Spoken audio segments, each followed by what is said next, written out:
They didn't get the chance to play each other last year, but now we're going to be back on the field tonight to see what action they have. David, Mark, back to you. Thank you, Hannah. We are looking forward to this one, Mark, and we will be back right after this.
Welcome back to Wallace Shelton Stadium in Mount Airy. It's the Granite Bears of Mount Airy against the East Surry Cardinals. Two teams coming off wins in their openers.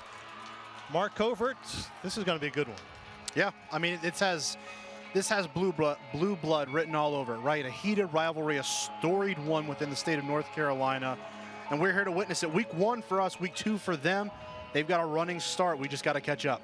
East Surry won the toss, elected to receive, so they will take the ball first, and I don't blame them. They scored 55 unanswered points after giving up the first touchdown of the game last week, and so I take the ball first as well. How about keys to the game tonight? Yeah, I mean, realistically, we're talking about big-time potential for both offenses tonight. It's going to be centered around that. Starting fast for East Surry. You're on the road against your heated rivals. Silence this crowd early by getting some points on the board and playing assignment football. You're going up against a triple option. Don't play hero ball here. Stick to your man. If you're looking over at what Mount Airy needs to do to win this football game, it's getting your playmakers in space. Use their spacing offensively to get your guys in space and allow them to use their speed in the open field and be the aggressor. Set the tone here early on. Coach Atkins told us about the physicality he wants his team to have here tonight. It's got to start early and stay around often. Both head coaches in their 5th year at their respective schools as the Granite Bears break the banner and run out onto the field.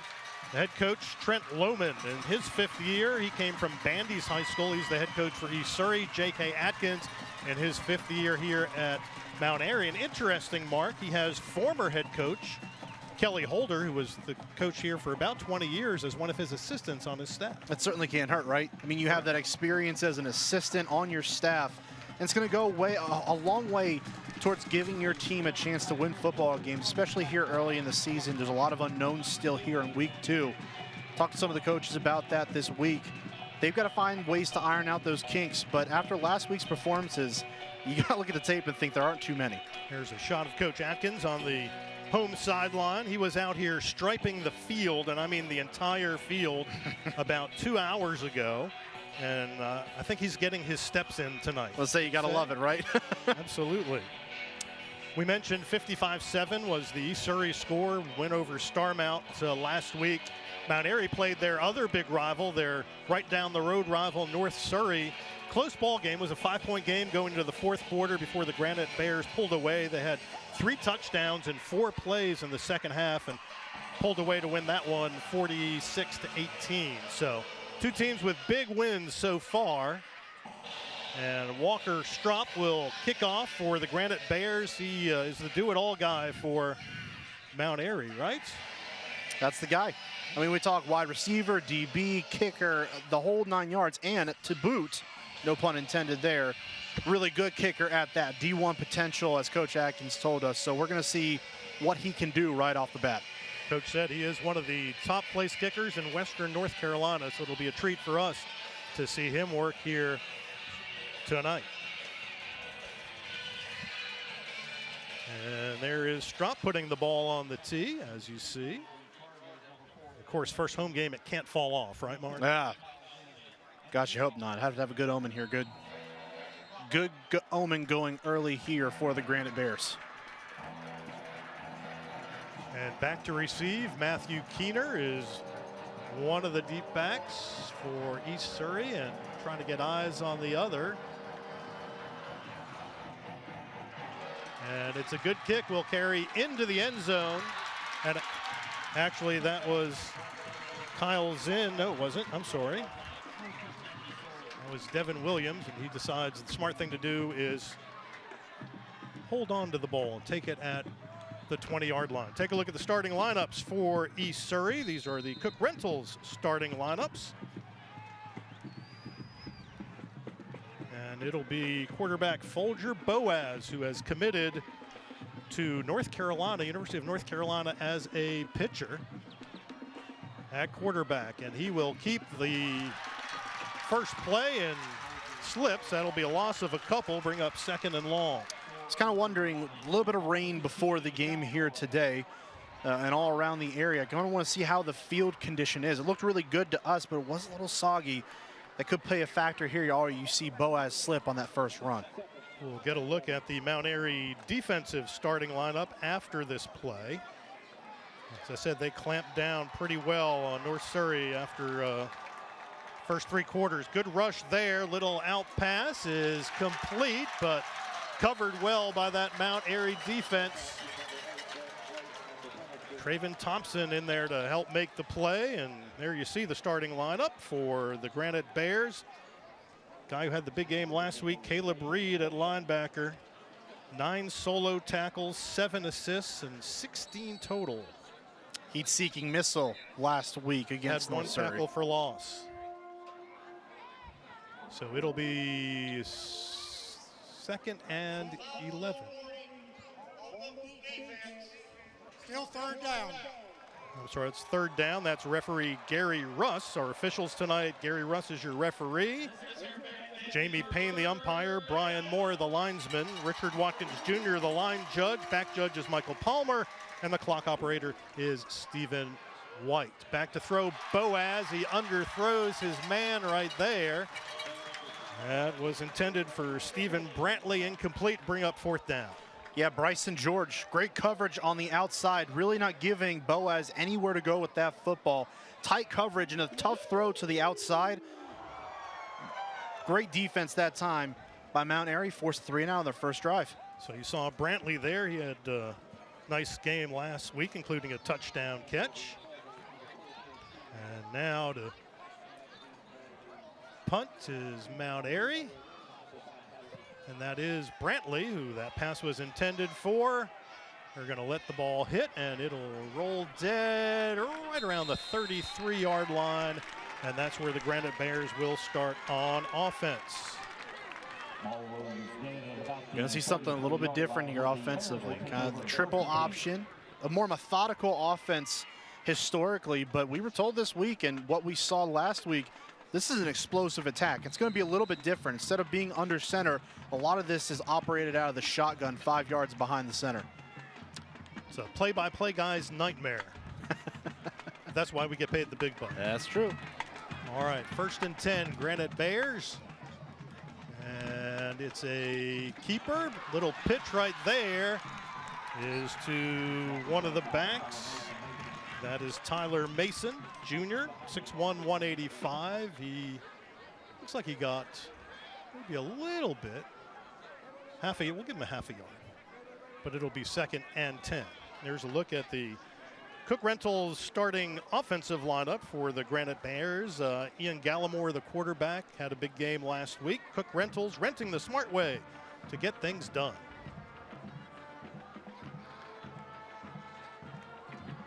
This time, Gallimore back to pass, and that one is complete.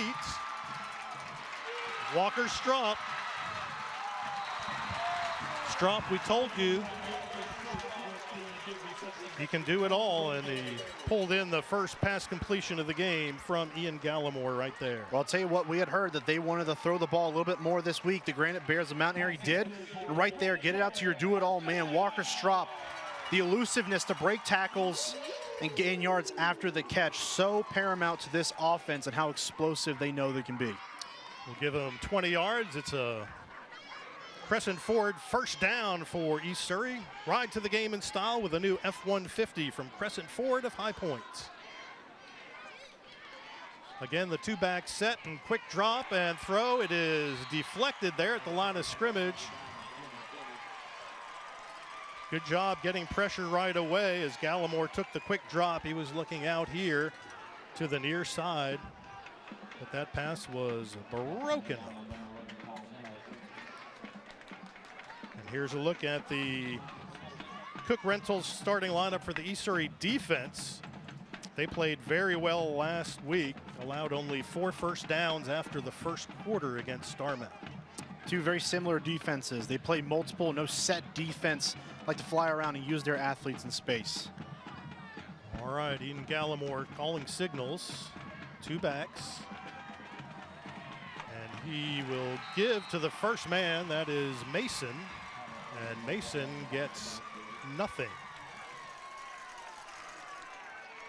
It's a really good stop that time by Dylan Cox.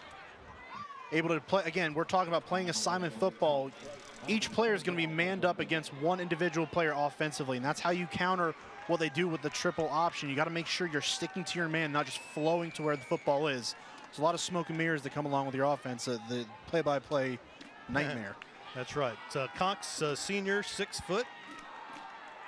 Made the play there. 9 starters on this, 9 seniors on this East Surrey defense. And there's a great play right there as Kyle Zinn, the senior, 5'10", 170, got in and sacked him. He had 2 tackles in a hurry last week, so that'll bring up 4th down for the Granite Bears, and they will have to punt. Seemed like a pretty good first drive for Kyle Zinn. Knocked down that pass 2 plays ago, and now comes up, gets penetration into the backfield of Mount Airy, and forces the tackle for a loss. Really good job getting upfield, and again, playing assignment football, getting to your guy and making the stop. And we've seen Walker Stromp catch a ball. We saw him kick off. Now we'll see him punt. We told you he could do just about everything. From his own 30-yard line. And that one is away, and it is taken there and bent backwards. A little dangerous there. Devin Williams had a big game last week, but I don't know if I would have tried to run with that ball. No, I don't know if I would have either. Little scary there, just handling it right there. But again, maybe those early season jitters, trying to make a play. You got to be careful in these games, especially early on where momentum is so crucial.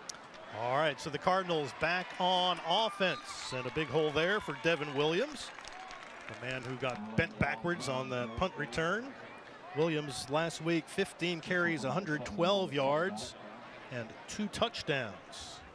Also had 2 catches. This is an offense that's predicated on doing what you can't stop, or at least what you're not willing to stop. They'll figure out your game plan, recognize it quickly, and attack you where you're not expecting.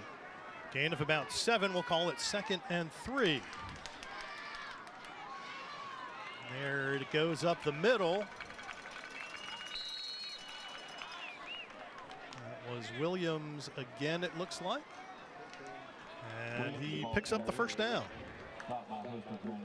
Always good to get that first down under your belt. Yeah, I mean, get it out of the way and finally be able to breathe a little bit, say, okay, we got something that works here. 2 straight runs in the middle of the field, right in between the hashes, picks up the first down for East Surrey. And this is an offense that once it finds its rhythm, it's really, really hard to stop.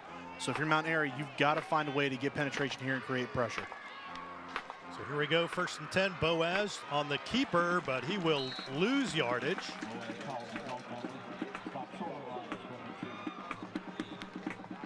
Good play there.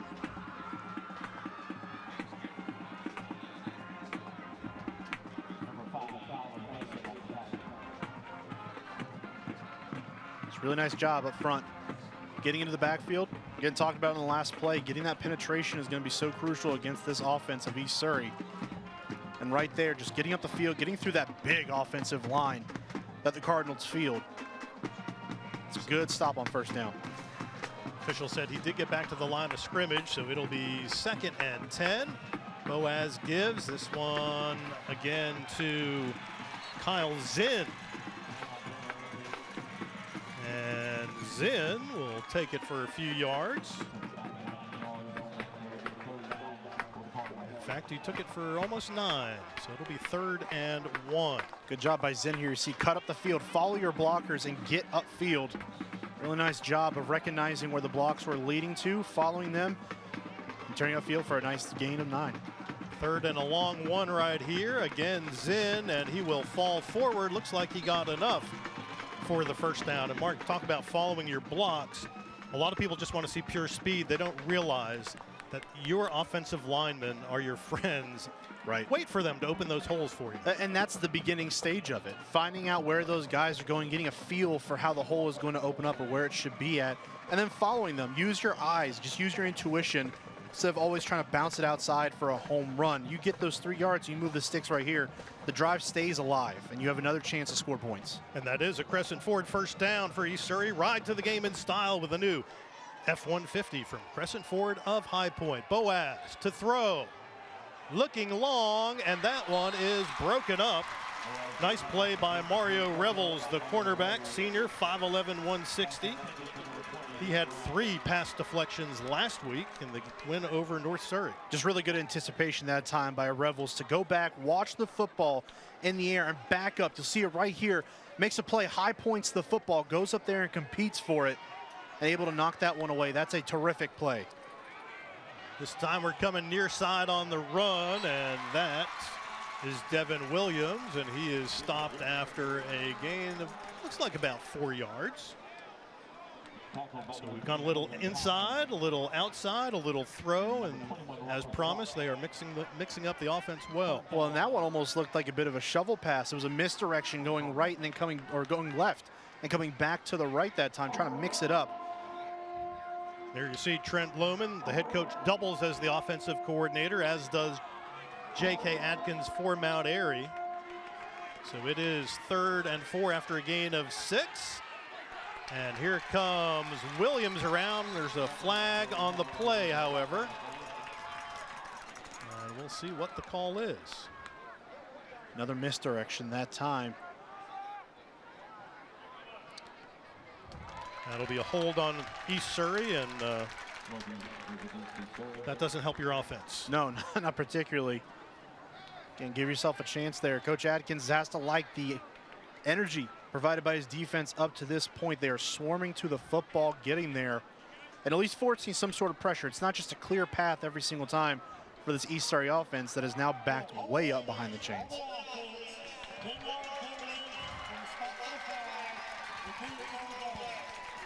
So it stays 3rd down, but instead of 3rd and 4, it's about 3rd and, well, actually, it looks like about 3rd and 17 right here, 3rd and 18. That's 3rd and 16. Now look for the pass here. Only one safety deep for Granite Bears of Mount Airy. Boaz, short drop, steps up, throws long. And this time it is caught. Nope. Let's see, what's the call? The call is he has it. Okay. And that was a nice catch right there by Matthew Keener. He's a senior, 6'2", 170, put his height to work there, out jumping the defensive back. Well, you got to know they're going to take that deep shot, right? 3rd and long.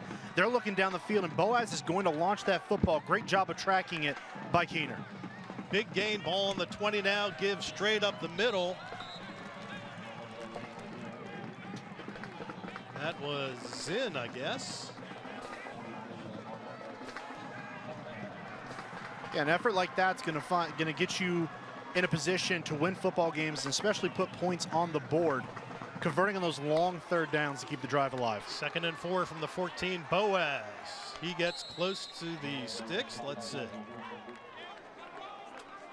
First down it is. And that is another Crescent Ford first down for East Surrey. Ride to the game in style with a new F-150 from Crescent Ford of High Points. It seems for the most part the Cardinals have figured something out here with this defense. And they take it left side this time and inch it a little closer to the goal line. You can see now they've also changed the tempo a little bit. They were going back to the huddle before that, but you get down the field after one of those long passes, this defense has to run down there. They're a little winded. Get in the hurry up, get going, make a play in a hurry and get this defense off balance. Calling it 2nd from the 8, and here is Zinn. I'm sorry, that's Devin Williams. Gets maybe a yard. No, maybe not. Now they're spotting it back at the 8. Or maybe at the 9. What do you think, 8.5? Yeah, about 8. 8 1/4.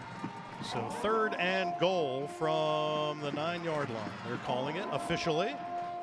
Taking a little bit of time to get that play in from the sidelines. Look for Boaz to make a play here, whether it's through the air or he's keeping it himself. Nice inside shuffle right there, and that's got to be a touchdown. Nice inside pitch right there, and that looks like Matthew Keener with the touchdown as he went right up the gut, and I didn't see anybody touch it. It's really nice running that time. Great play call inside. Looks like a speed option out to the left, and that shovel man right underneath. Boaz finds him, flips it to him, follows his blocks, and untouched into the end zone for the first score of the night. Let me correct myself. That was Colby Johnson who scored the touchdown. The extra point is good. And so, with 2:29 left in the first quarter, the Cardinals on the board first. It's 7-0 as they lead Mount Airy. Will be back to Wallace Shelton Stadium in just a minute.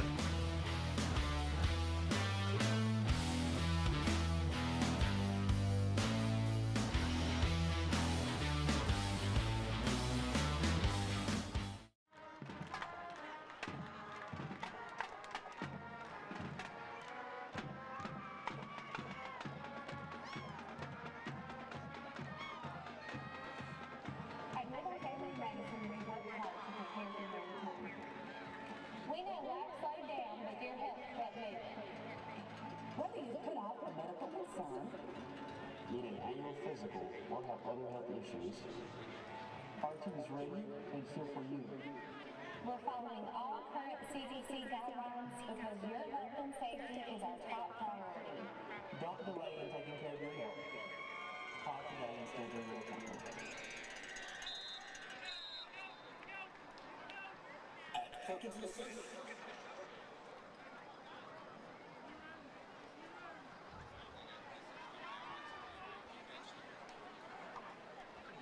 Welcome back to Mount Airy. East Surrey on the board on the Colby Johnson touchdown. Closed captioning for tonight's game is being brought to you by Caring Hands.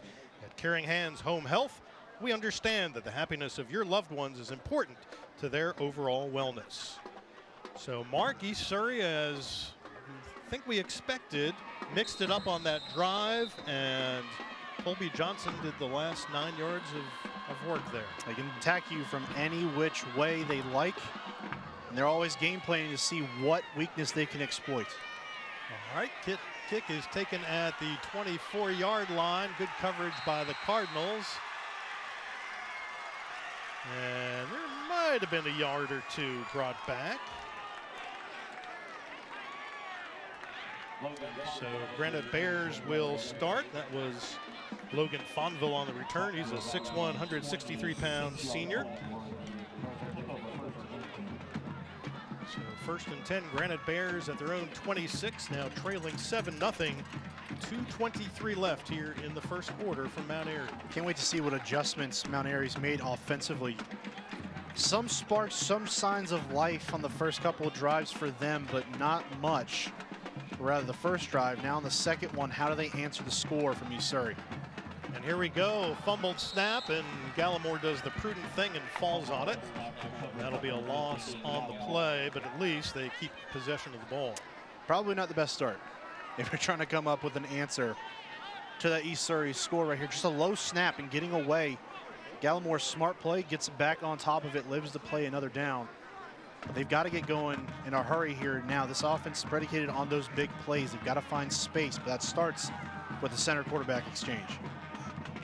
So single back set here, and Gallimore to throw. He's looking down the sideline, and that ball, let's see if he picked it off inbounds. I think he was out. Nope.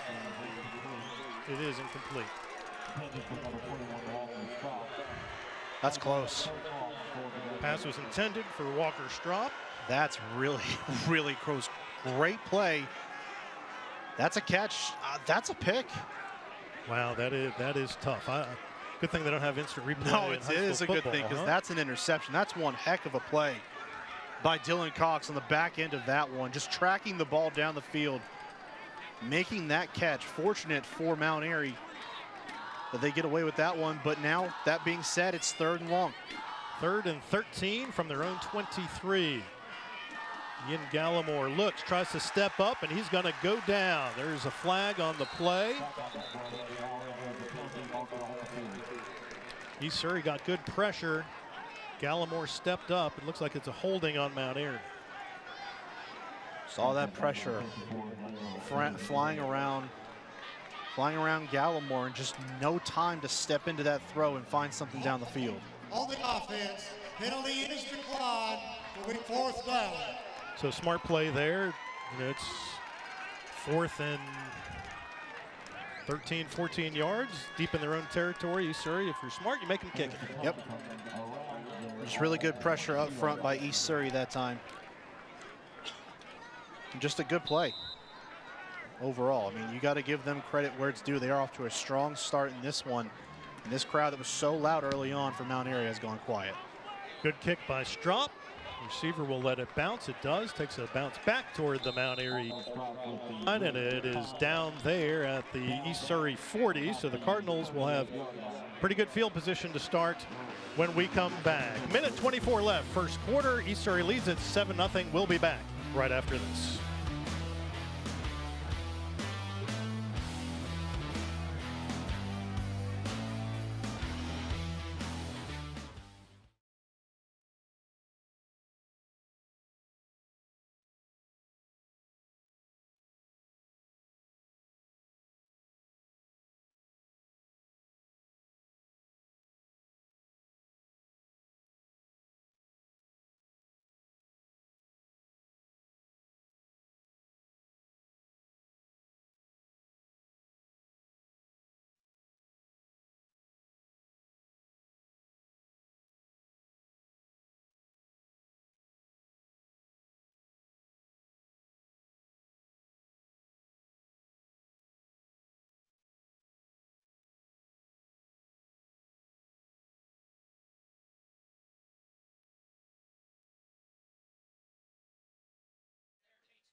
Welcome back to Wallace Shelton Stadium, where the East Surrey Cardinals are up 7-0. We spoke a little bit about Folger Boas, who is committed to play to UNC at Chapel Hill as a pitcher. We spoke to his coach, Trent Lohman. How good of a leader has he become for this offense? And he said, you know, he really has stepped up to the plate to lead this team. He said it's up to him to determine whether or not he wants to be a leader, and he's seen a tremendous effort from him so far on his part. David, Mark, back to you.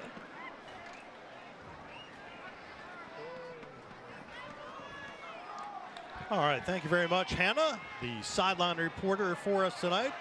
And there's Folger Boas looking long, and that one is incomplete. Mario Revels on the coverage. Again, really nice job of tracking the football in the air. Tight coverage that time. Folger Boas tried to air that one out. Really wasn't that catchable to begin with, but still, the tight coverage forces a longer throw than he may have liked. Man in motion, but the give is up the middle, and that looks like Williams, or is that Zen? 4 and 11 look alike. Uniforms, that's 4.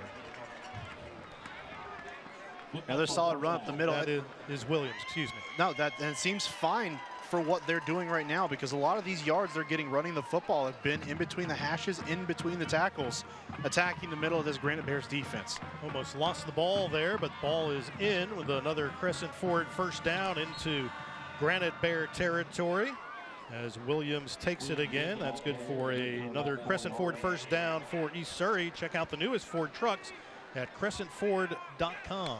Got to think Coach Lohman's pretty happy with the start to this game. One of the things he talked about, those big guys up front, a massive offensive line at this level, and they are having their way with this front 7 of Mount Airy.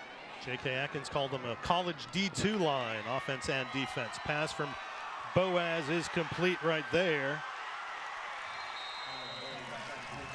And that was Matthew Keener. Derek Dandy on the tackle. That'll be yet another Crescent Ford first down for the Cardinals. Check out the newest Ford trucks at crescentford.com. Operating smooth right now. Boaz, nice pass, good recognition, good play design. Whole way around, well-designed play, execution, and finish to it by Keener. Little second effort there, picked up a couple more. Boaz, the keeper, he will scoot ahead for a couple. And that'll bring us to the end of the first quarter.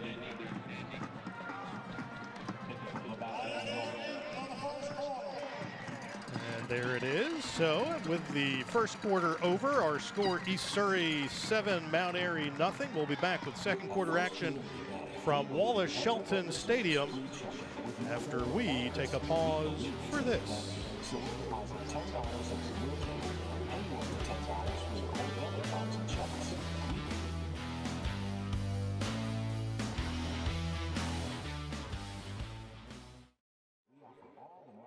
Services you need with all the attention only a community bank can provide. Drop by or log on and let us make a believer out of you.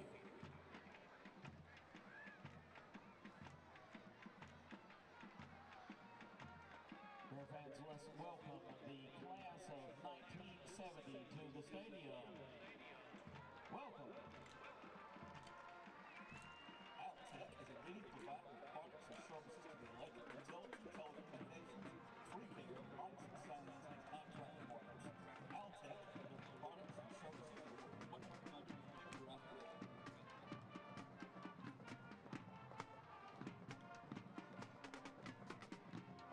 Tonight's second quarter is brought to you by Scott F. Lowry, attorney law. At times of life, Untitled football, nothing leads a great defense.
We are back for the second quarter as East Surrey driving, leading Mount Airy 7-0 here to start the second quarter.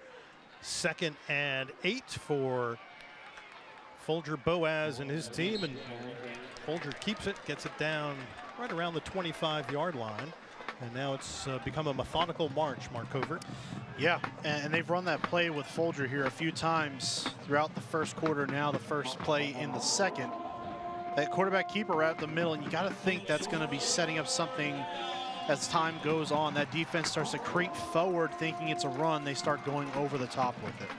3rd and 4. And the give to Williams, and he is going to be awfully close to the 20-yard line, and another first down. And it is a first down, yet another Crescent Ford first down for the Cardinals. Check out the newest Ford trucks at crescentford.com. Yeah, this big line up front is eating right now. I mean, they're feasting on the front seven of Mount Airy and having their way. Between Simmons, Atkins, Gibson, Witt, and Pruitt, they are doing it all right now up front. Little give to the man coming around. That is Williams. And there's a flag at the end. That may be a face mask. Oh, it's a hold. That's why you never speculate on a call until you see the referee make it. Really? We are holding on the offense. Repeat first down. Well, it must have happened right at the end of the play that time, given when the flag was thrown. Obviously right around where Williams hit the turf. At that point, you just got to realize the play's getting ready to end. You got to let them go. You got to block to the whistle. I get that, but also be smart. Don't cost your offense yards and get them off schedule when they've been so good on this drive. All right, ball back at the 26 now, and Boaz will throw, go short, and he is picked off. Looks like Walker Strop. He's going all the way down the sideline before Boaz catches him. And that is a big momentum changer for the Granite Bears. Well, that was going to be a scripted throw out to the right side. You'll see it here. Strop just sits down right in the zone in front of the receiver. Boaz never sees him. Great catch and the great run on the back end of it as well. Walker Strop is getting it done here tonight. And finally, a bright spot for the Granite Bears in this one, operating for the first time in East Surrey territory. And you never know what one little piece of momentum change will do for you. Walker Strop, we told you could do everything, and we were right. Timeout here at Wallace Shelton Stadium. Mount Airy with the ball back, trailing 7-0. We'll be back right after this.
And we're back with tonight's winning row here in Mount Airy. Everyone on tonight's winning row will receive free tickets to the Carolina Classic Fair, September 30th through October 9th. The Carolina Classic Fair, riding, rocking, live stocking. Tickets available online now. I know you've been waiting all night so far to say that. Correct. Especially the live stocking part. 1st and 10 Mount Airy as we're back to action. Tyler Mason on the carry there, gets a few. Good run up the gut that time.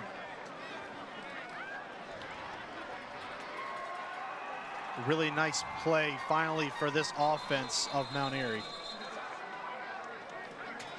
And we have a timeout. What's going on? Referee Gary Russ signals for time. Injury.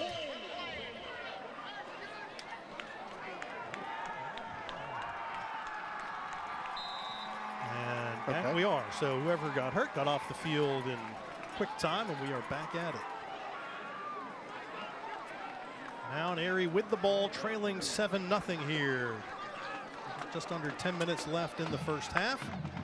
And Gallimore is going to keep it, and he gets rocked there right at the 30-yard line.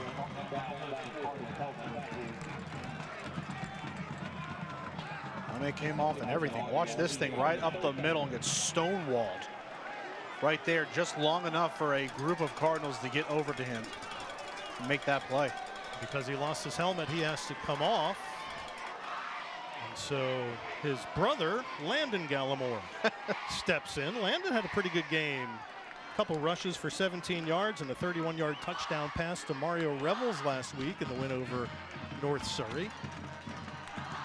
He's a sophomore.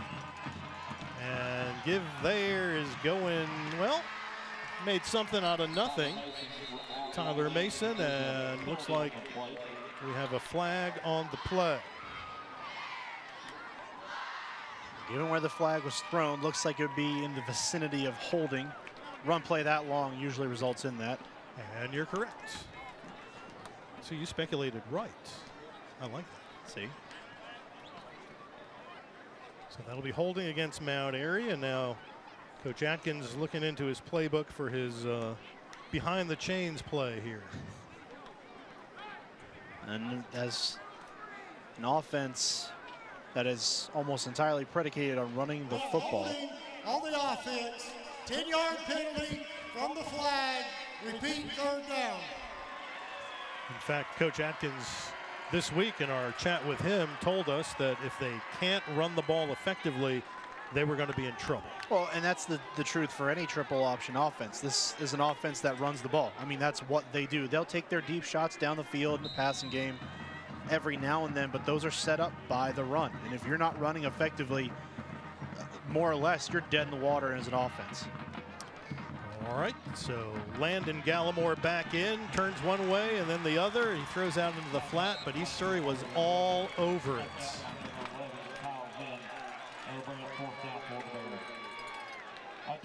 That was Mario Revels who caught that and probably wishes he hadn't. Yeah, Kyle Zinn was right there. Excuse me, Kyle Zinn was right there to meet him. You see right here, great pursuit to the football. A couple of Cardinals right there to make that play if Zinn did not.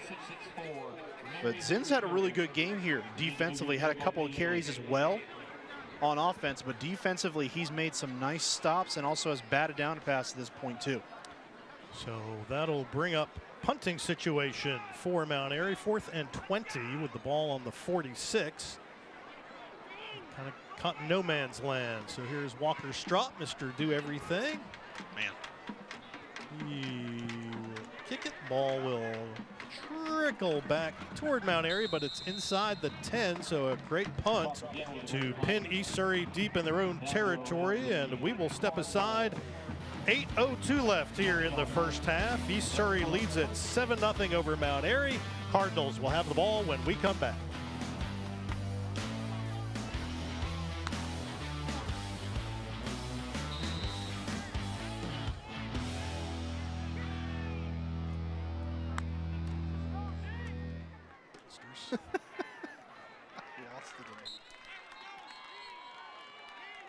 Williams, the ball carrier for the Cardinals.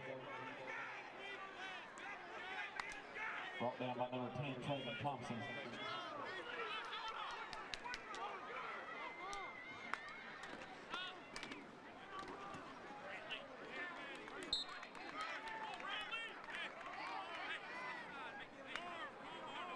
Zinn, the ball carrier. Good enough for a Cardinal first down.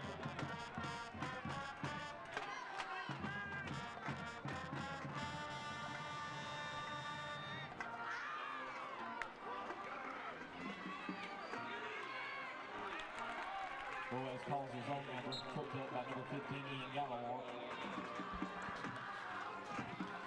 Back here in Mount Airy with East Surrey leading 7-0 with the ball. They started a little early while we were in break. Cardinals had a first down run, and then Folger Boaz just got caught for only a gain of 1. So this is 2nd and 9 from the 23-yard line. And Mark, the Granite Bear defense seems to have plugged in a little bit here on Walker Straught. Yeah, stiffened up a little bit on this drive. Gives up that first down on the first play of the drive, but last 2 runs, 1-yard gain, then a loss there. But they still have to stay dialed in here. This is an offense we've already seen convert a long 3rd down. They will put the ball in the air, and they can do it with success. That coverage on the back end has to stay tight, and there has to be pressure up front to stop this third down. One back, 3 receivers out. Boaz gonna throw, and he's gonna be pressured and brought down.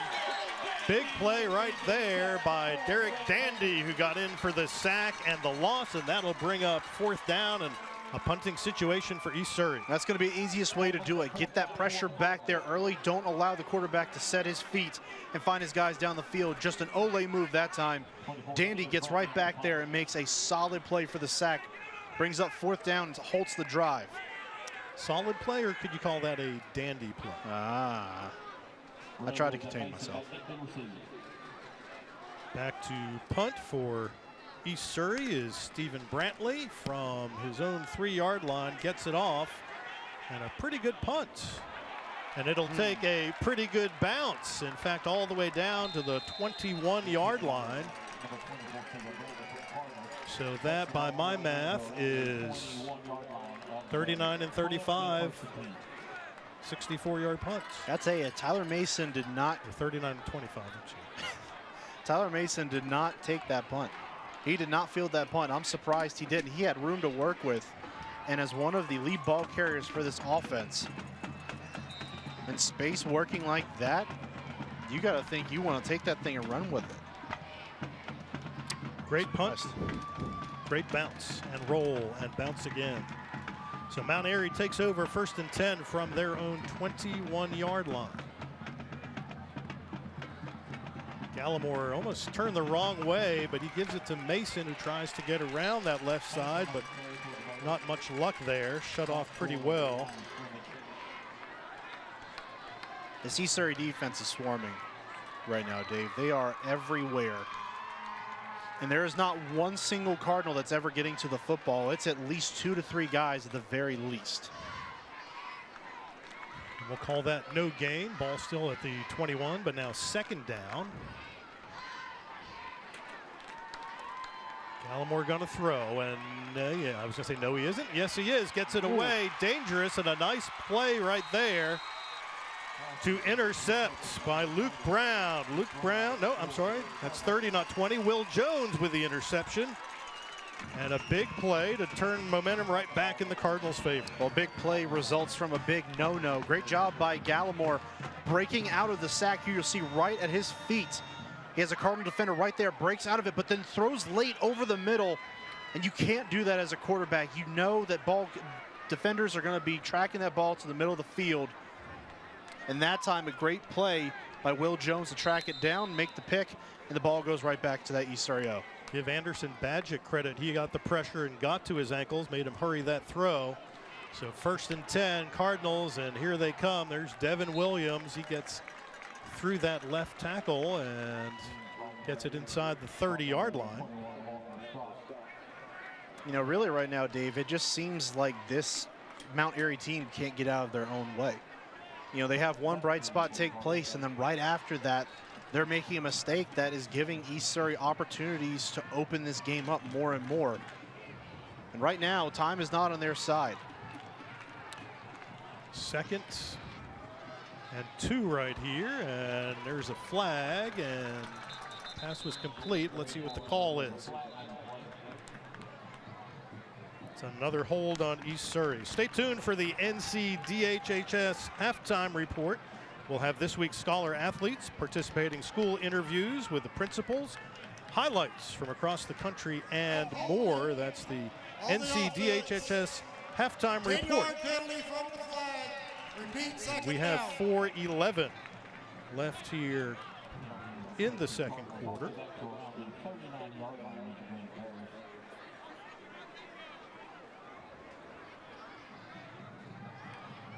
So now it's a 2nd and 14, ball back at the 39-yard line. As we tick toward 4 minutes left here in the first half. East Surrey with the ball and leading 7-0, and we have a timeout called by J.K. Atkins and the Granite Bears. Probably a smart timeout. Get your defense in a situation where they understand you're down a distance. Really, in that situation, East Surrey had no backs alongside Folger Boaz in the backfield. You got to be thinking passing down there. And this offense, outside of the interception by Walker Strop on the last drive, they haven't really been able to stop that passing game of East Surrey so far. Closed captioning for tonight's game is being brought to you by Caring Hands. At Caring Hands Home Health, we do our best to make your loved ones feel like they're being taken care of by family. Dave Gorin, Mark Covert up in the booth, Hannah Brady down on the sidelines for us tonight on this Friday Night Rivals Northern Piedmont, North Carolina high school battle between East Surrey and Mount Airy, with the Cardinals still up 7-0, facing a 2nd and 14 here on the Mount Airy 39. What's your call, Coach? I'm liking the pass still. And they come out with an empty set here. Too wide, too tight. So Boaz looking to throw. He is going toward the middle. Way up they go, and it's incomplete.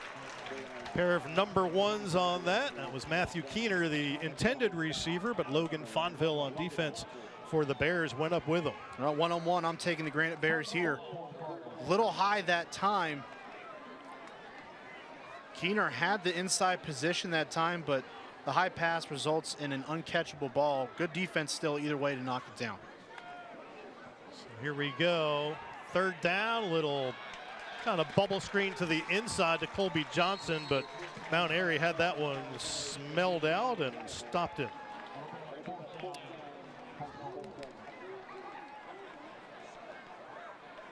Just an ineffective screen that time. It's a good call on 3rd down. 3rd and long, you think those rushers are going to get upfield. That time, one of them stayed home, sniffed it out, stopped up Johnson just enough to allow some of his teammates to hurry over there and make the play. 4th and about 13 now. Ball is on the 37-yard line. Let's see what they do here. They're going to go. Or at least show they're going to go. I think they are going to go.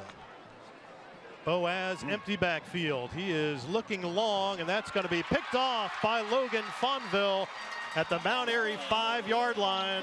Mark, just as good as a punt. That might as well have been, right? Just get it down inside the 10. Great play by Fonville, but realistically in that situation, and maybe he didn't know if anyone else was around him, I'd drop that football because you get it further up the field. And you give this offense a better shot at putting points on the board here before the end of the 1st half. Here's another look. There was nobody in the area. Not sure what Boaz was looking at, or maybe one of his receivers didn't run the route he was supposed to. That's always a... But as you said, Fonville being coached well, your coaches on the sideline should all be yelling, drop it, or whatever their code is to knock it down, right?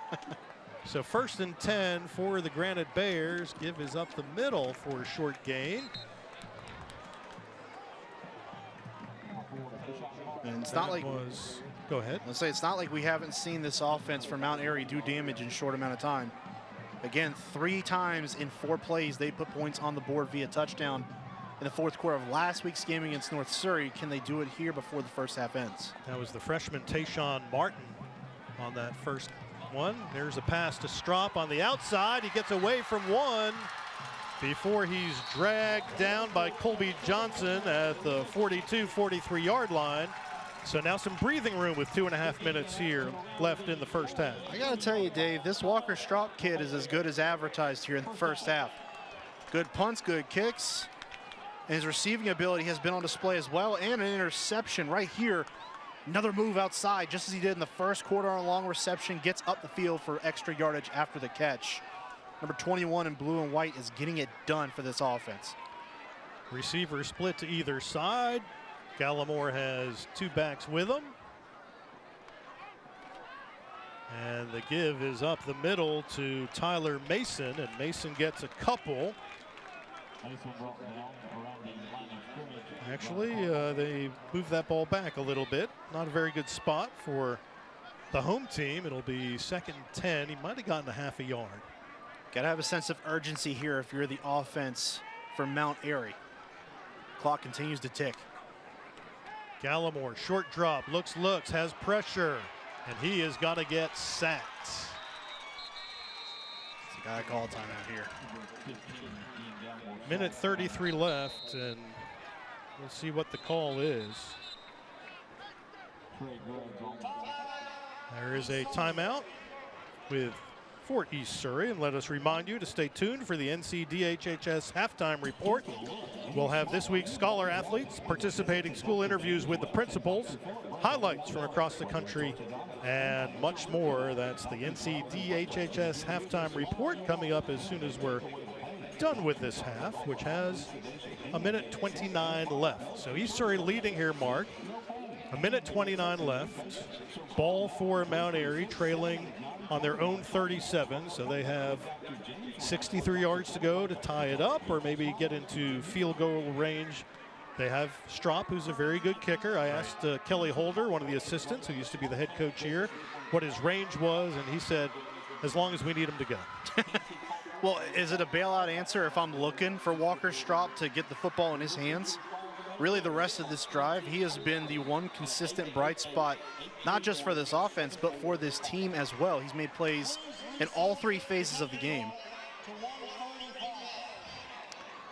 I don't know if you heard the referee there, but he said, please reset the game clock to 1:35. So we get 6 bonus seconds here. And it helps an offense, again, that's not really used to throwing the football a lot, or at least in bunches here at the end of the first half. But you got to be looking for Walker Strop to get the football in his hands. And he is on the near side of the field, closest to you at home. One receiver in motion, in tight, near side. Big rush, and Gallimore never saw him coming. That looked like Kyle Zinn again, speeding in, and Zinn, I believe that's his second sack of the night. Just a really nice play, and if it wasn't Zinn, to be honest with you, Dave, it was going to be a couple other players. I mean, they got through there like gangbusters. Gallimore had nowhere to go on that one. I mean, if it wasn't going to be him, it was going to be number 8. That was Brett Clayton. So that means 4th and 28 now. So Mount Airy's going to have to punt. East Surrey just called timeout so they can talk over what they want to do. And they will get the ball back with a chance to do some damage here and maybe add to their lead. Just a promising drive. Starts out that long pass to Strop and stalls on the last couple of plays. A look there at the Cardinals sideline. Great crowd here at Wallace Shelton Stadium. Yes. As we said several times earlier, this is a big rivalry. These schools separated by about 10 miles up here in the foothills of northern North Carolina. The home stands, the Mount Airy side in front of us, are completely packed, as are the visiting stands across the way. The East Surrey people from Pilot Mountain came up here, and if you look around the outer fence surrounding the track, that's pretty crowded too, especially toward the home side. There is a crowd. You know, Dave, even when we had the East Surrey game last year, it was the week after this game was supposed to be played, and it wasn't for some COVID, some unfortunate circumstances with COVID. We weren't able to broadcast it here on My 48. Get it this year, and you could tell how excited both sides were to have this game back on their schedule. Coach Atkins of Mount Airy told us, he said he was very upset We have illegal substitution. they did not get to play. His team did not get to play. 5-yard penalty, still 4th down. So if you missed that illegal substitution, East Surrey had 12 people on the field. And Trent Lohman saying, are you sure we had 12? I counted 11. But that's a 5-yard penalty, still 4th down, just helps Mount Airy with field position a little bit. But this is a game that is billed as one of the best rivalries in the state of North Carolina, and you can feel it. I mean, these fans care. They are here to support in bunches, and some of that intensity leaks out onto the field. 11 players were on the field. Well, they changed their mind. You don't see that very often on that kind of call. Really? I guess the officials, maybe one of them was seeing double and saw 12 when there were only 11. So again, it is 4th and 28 from the Mount Airy 25-yard line. Strop to punt. Good snap. Turns the ball over. Good hang time as usual, and East Surrey is going to let it bounce, and it's going to roll dead at the 34-yard line. So 77 seconds left for East Surrey to add to their lead right here. Actually marking it at the 35. So 65 yards in 77 seconds. We'll see what Jay Boaz and the Cardinals can do right here. Well, very doable situation with over a minute left. Just going to get that ball in the air. And there it goes to the air, short out. It is incomplete. Ball hit the turf. It was intended for Stephen Brantley. Just a little bit underthrown. Yeah, Folger may have gotten confused on what sport it was here. Can't short hop that one over to first. Got to get to your receiver. It was pretty close, though. Brantley did a good job trying to get his arms underneath. So that'll bring up 2nd and 10. Only 5 seconds ticked off, so 1:12 left here in the first half. And Boaz gives to Williams. Williams starts outside, cuts inside, and that'll be another Crescent Ford first down for the East Surrey Cardinals. Check out the newest Ford trucks at crescentford.com. Really nice play that time. Misdirection. The jet sweep from left to right confuses the defense. All that pressure gets upfield and misses Williams on the sweep. Boaz to throw, long, and it's overthrown. Pass was intended there for Luke Brown. He had 2 catches for 17 yards and a touchdown last week against North Surrey. Pretty impressed by Mario Revels up to this point. He's had some really good coverage on some of those deeper pass plays. Missed the flag, but it's an illegal motion on the Cardinals, so that'll send them back 5 more yards. The Rebels had some good coverage. Still would have been wiped out by the penalty, but good coverage. Ball on the 45. Boaz keeps, spins, and gets a few out to the 47, 48-yard line. And the Cardinals call timeout with 41 seconds here in the first half. So his best case scenario obviously is a touchdown. We'll have to see if they get close enough, whether they try for a field goal if they have to. And both Stephen Brantley and Joshua Parker kick for East Surrey. And we'll see which one would get the call if it comes down to that. Here's a good look at the East Surrey faithful across the way. Looks like their students have a whiteout. It's blackout night for the Mount Airy crowd over here on this side. Yin and yang, right? Correct. Right, wrong, red, blue, black, white. It's another layer to the rivalry that these schools have with each other. There's a look at the partial blackout on the Mount Airy side. A lot of rain here earlier this afternoon. It's a muggy night. Very comfortable temperature, though, and typical early season weather for high school football in the state of North Carolina. So here we go, 41 seconds left. 2nd and 11 for East Surrey from their own 47-yard line. Folger Boaz looks to throw, wings one complete over the middle. And breaking a couple tackles right there, looks like Colby Johnson, who caught that in full stride, and they're going to go hurry up here, 30 seconds left. Another Crescent Ford first down for East Surrey. Check out the newest Ford trucks at crescentford.com. That football was thrown on a frozen rope from Folger Boaz. What a play. Does he look like a pitcher who's committed to the University of North Carolina? That time, yes. That was Very the much fastball. So. Straight over the middle, hits his receiver Johnson in stride. And the defense was all going over to the right, coming back to the left with Johnson. No one home, and just a terrific play design that time.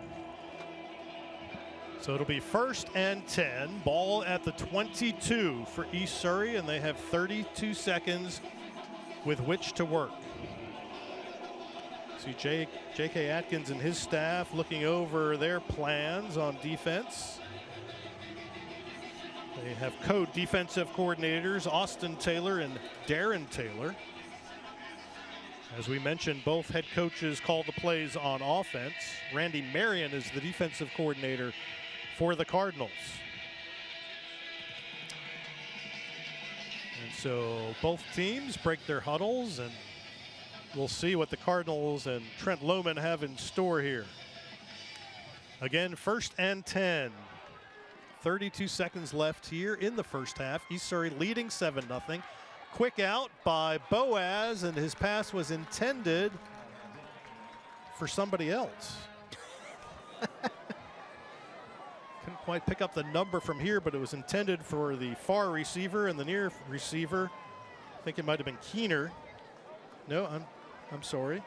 was intended for Brantley, and it was Johnson who went for it instead. At least it was an incomplete pass, and the clock stopped. 29 seconds left.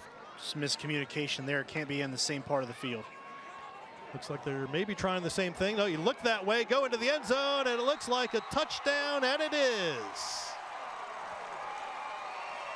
Matthew Keener with the touchdown catch, 22 yards from Folger Boaz and East Surrey. As we said, best case scenario, there it was. Boaz, great play looking off to his right where he threw it on the previous play and then found his man in the end zone. Matthew Keener. Just comes back, a nice corner route design that time. Like you said, Dave, move the eyes, moves those defenders to a part of the field where Keener's not going to be, and the corner route is run to perfection. Easy pitch and catch for the touchdown. And the extra point by Joshua Parker is good, but there's a flag on the play. All right, false start on the kick, so they'll have to kick it again. Okay. So 13-0 pending the extra point, which will make it 14-0. And 22 seconds left here in the second quarter. So East Surrey couldn't have played that drive any better. I mean, great clock management. You go down, 22 seconds left. Not much time left for Mount Airy on offense. And you put points on the board yourself. You got to be pleased with that one. And the kick this time is right down the middle. So Parker boots it home, and East Surrey's lead is 14-0 with 22 seconds left here in the half. And you can take another look, Mark. I mean, just lofts it up there perfectly. Vaughnville can't get back over there in time to make a play on the football. You can tell Keener, that's his second touchdown tonight. He's the go-to guy in this passing game, especially down the field. They want to take those shots. And right now, Matthew Keener has been the beneficiary of it, and he is making the opportunities count when they come his way. Big play on that drive was the pass and catch to Colby Johnson, who caught it in stride and gained about 25 yards. And that set up East Surrey, excuse me, in Mount Airy territory deep, and Boaz did the rest. Mount Airy not able to get enough pressure on him or get to the ball. And Fawnville, as you said, not too much ground to make up on that one. And so it's 14-0 East Surrey as we get set for the kickoff here with 22 seconds left. You know, in a game where you're coming into your biggest rival's house, week 2, you didn't play the year before, so all that frustration, all that pent-up energy within this rivalry is just doubled. You really got to give it to what the Cardinals have done here in this first half. The way they've come in here, done what they have wanted to do, felt what they could do, and playing to the strengths of their team, and they find themselves with a 2-touchdown cushion here late in the first half. And here's the kick, and it's a bit of a squib taken after about what did it go, 20 yards maybe? Roughly. That was Connor Burrell who caught it. And so Mount Airy actually has pretty good field position, but only 22 seconds left with which to work. Yeah, I think maybe take a knee here. Just get out of the first half alive, regroup. You don't like the fake knee throw long, huh? Not in this case, I don't. Yeah. And most football coaches are conservative, so most. We'll see. And that's exactly what Ian Gallimore will do. Takes the knee. I'm sorry, Logan Gallimore will do. Takes the knee. No, Ian, I was right. Logan's his younger brother and the second-string quarterback, but Logan takes the knee. And as we count down the time here, East Surrey will take a 14-0 lead to halftime. And there's Coach Trent Lohman. He is smiling and should be. It's a really well played first half by his team here, especially on offense. Again, that's an offense that really likes to zone in on, well, what are we doing that they can't stop, but they're not willing to stop, and zeroing in on that, hitting it until you have to make adjustments. And they make adjustments their own way, too. It's a very creative offense run by the head man, Lohman. And he's done a fair job here in the first half. And don't forget, coming up, our Ncdhhs halftime report.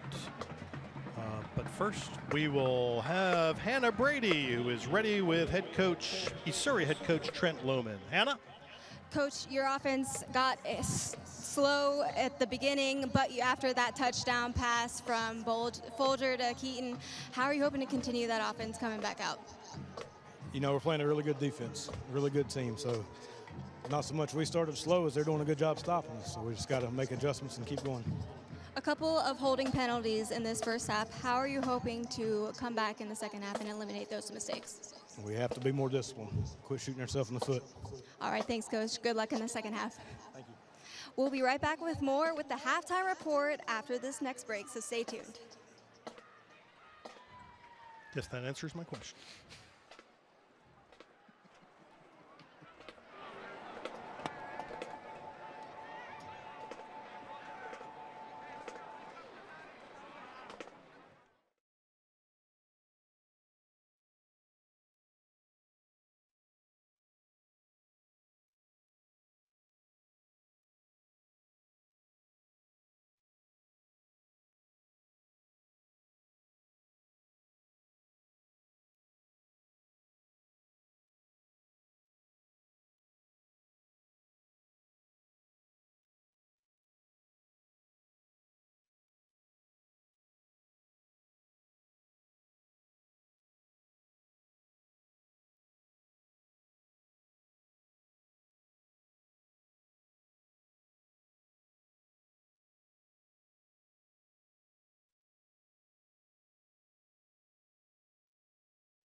Throughout the 2022 Carolina Classic Fair Friday Night Rival season, Bojangles will recognize an exceptional senior student athlete from each participating school with a plaque presentation prior to each game.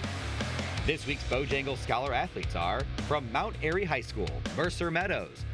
Mount Airy's Mercer Meadows is captain of the varsity cheerleading squad and a member of the women's golf team. She's on the National Honor Society, attended North Carolina Governor's School for Dance, and is the senior class vice president. Mercer holds a 4.54 GPA and also volunteers at Friends Feeding Friends in her spare time. And from East Surrey High School, Brett Clayton. East Surrey's Brett Clayton plays varsity football, basketball, and baseball and is on the indoor track team. He is a member of the National Honor Society and the National Technical Honor Society. Brett is also the student body president and holds a 4.44 GPA. He is actively involved in Young Life and the Pilot Mountain Outreach Center. Mercer, Brett, and other nominated students are also eligible to win a $5,000 scholarship to be presented at the end of the season, courtesy of Bojangles. Bojangles proudly gives back to our community and is honored to be the sponsor of the Friday Night Rivals Scholar Athlete Award. You're watching the Ncdhhs halftime report. I am joined now with East Surrey Principal Shannon Duplessis. It is great to have you back here again. I know school started, so what are you most excited for this school year? Nights like tonight, of course, you know, when we have two opposing teams, rivals coming together in a hometown like ours, I think it's such a special night, especially coming out of 2 years of COVID, to see our students together, our community together. I think that is what's most exciting to me, is to be back to normal. And then what is your vision for East Surrey High School? So this year we're really focusing on, we have a tradition of excellence in athletics at East Surrey High School, and we're looking really to build upon that along with our academic excellence and keep some forward momentum into a bright new year. I know you have a ton of support out here. What makes East Surrey such a special place? The people, of course. You know, you can't get any better than this when you have such great community support. I think that our students, our staff members, our community members, that's what makes East Surrey very special, and that's what makes Surry County very special. Well, thank you so much again for joining us on the Halftime Report. We will have more as we hear from Mount Airy Principal Jason Dorsett coming up next on the Ncdhhs Halftime Report.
Ticket number 8454427.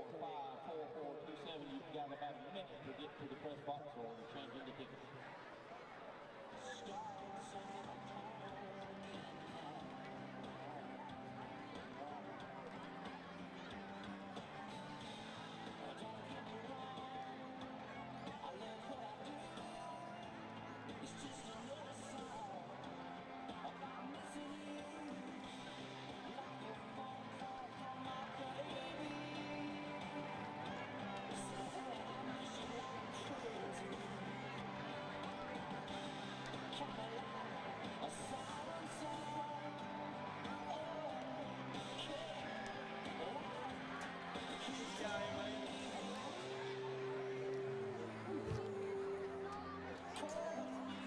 Welcome back to the Ncdhhs Halftime Report. Joining with me now is Mount Airy Principal Jason Dorsett. Principal Dorsett, it is a pleasure to have you on the Halftime Report again. I know school starts on Monday. What are you looking forward to most about students returning back to campus? Yeah, wonderful question. We are so excited about our students returning. The staff has worked so hard this summer to prepare the building, to prepare their classrooms, working together as a team. The students provide energy just to fill our hallways and ask good questions, and energy such as this, tonight's game. We're just excited to have them back because all the hard work that we put in over the summer finally comes to fruition with them, and so I'm really excited to have them back. You talk about, this community. How has that support been for your athletic program?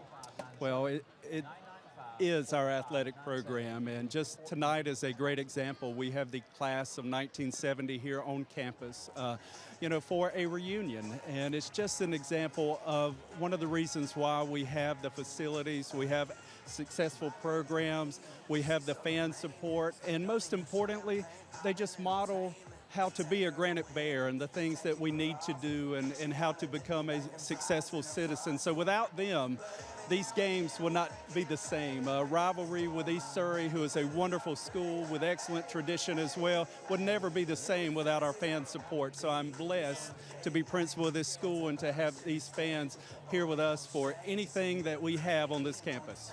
You speak about these fans, your student section is behind you, and they've been rowdy all game. Talk to me a little bit about how excited you are for this football season. Yeah, we are.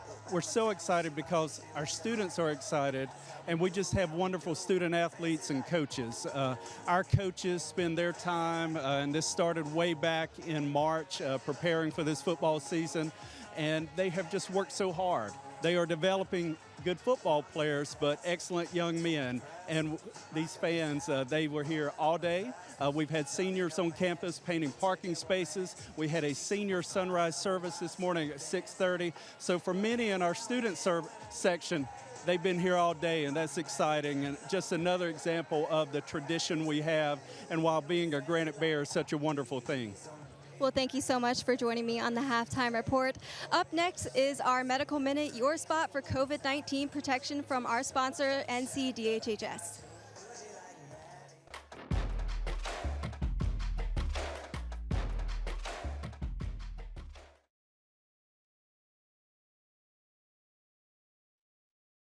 So unfortunately, COVID-19 is still in our communities. We're seeing it spread, and we know that children and adults are vulnerable to getting COVID-19, and in some cases getting really sick from COVID-19.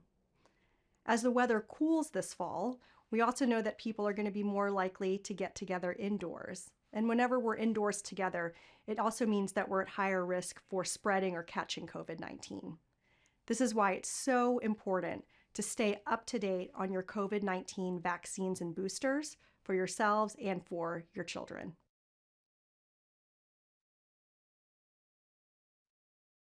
And as we're heading back to school this fall, we really are wanting to make sure that families have the information they need about COVID-19 vaccines and boosters. That's why we've launched our Know Before You Go campaign. We're really excited to have so many schools and local health departments and other community-based organizations who have joined us in the statewide campaign so that we can get that information about both the COVID-19 vaccines as well as other vaccines that your children should be getting, which are just their routine vaccines. We also want to remind people about their rights when it comes to getting vaccines, as well as getting tested and treated for COVID-19.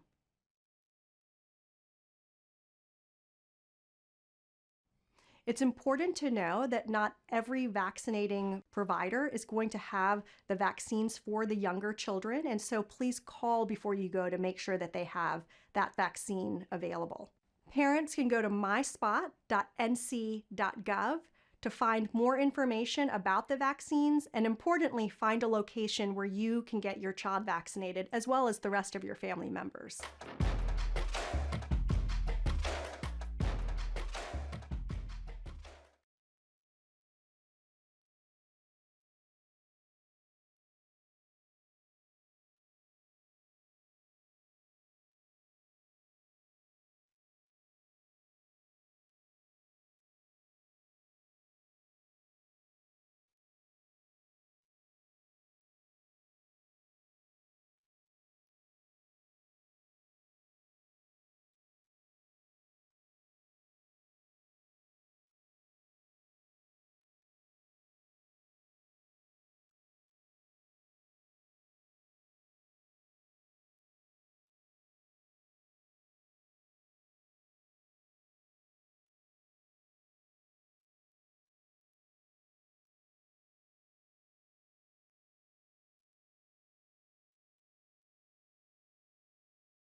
music is low.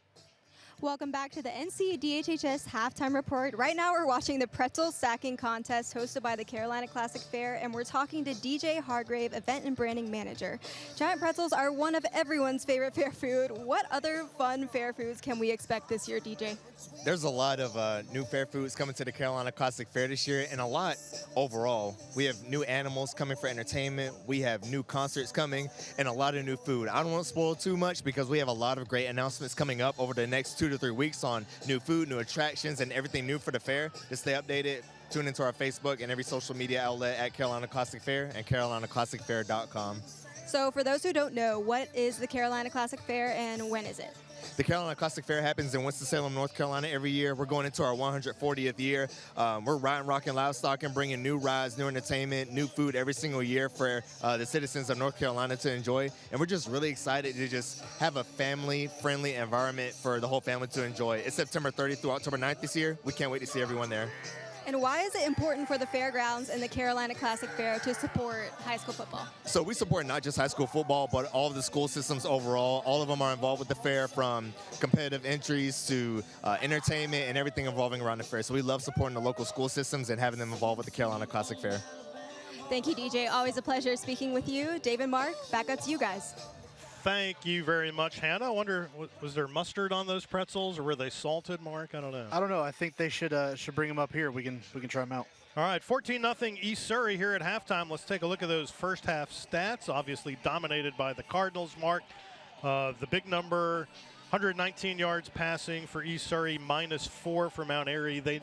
Granite Bears just never got untracked. No, they didn't. And we talked about how this is an offense for Mount Airy that's going to have to be successful running the football, because that's what they're going to do 85–90% of the time. To not be able to find rhythm that way is a true testament to what East Surrey was doing on defense, crashing into the backfield and making plays behind the line. The Cardinals scored on their second possession. Quarterback Folger Boaz, little 9-yard inside shovel pass to Colby Johnson. He took it 9 yards for the touchdown, 7-0.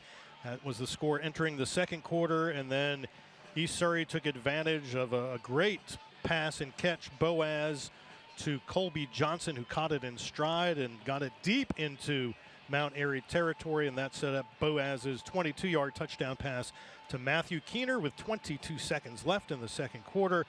Made it 14-0. That's where we stand here at halftime. And Mark, what does East Surrey have to do to keep this lead, first of all?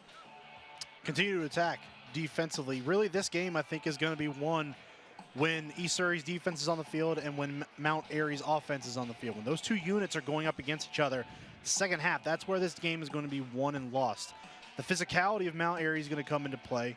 Obviously, Coach Atkins had challenged them coming into this week to be more physical. He wasn't happy about where that level was at last week. Are they going to be able to bounce back? It's got to start here on this first drive on offense. And then for East Surrey, it's about continuing to do what they're doing of getting into the backfield, disrupting those running plays. And again, playing assignment football, sticking to your man offensively so they don't get outside of contain and go for those big plays we know this Granite Bears offense can make. And obviously going to have to run the ball well, run it effectively, as Atkins said earlier this week. If we can't do that, we're going to be in trouble. So 14-0 here, East Surrey. At halftime, we have less than 2 minutes left, and Hannah Brady is downstairs with Granite Bears head coach J.K. Atkins. Hannah. Your defense has been powerful so far. How are you hoping to continue that coming back out in the second half? Defensively, we're playing good enough to win right now. We've got to put together some drives and make them play a little bit of defense, which we have not done. Trying to get your offense, to be as explosive as your defense. What was your message to your team in the locker room to try to get that momentum coming back out in the second half? We have to trust it, believe in what we're doing. We have to make some adjustments there at halftime, so we'll see how that plays out. But the main thing is we just got to keep plugging them. Thanks, Coach. Good luck in the second half. Thank you. We'll be right back with more as halftime is about over, and we'll be off in the third quarter, coming back after break.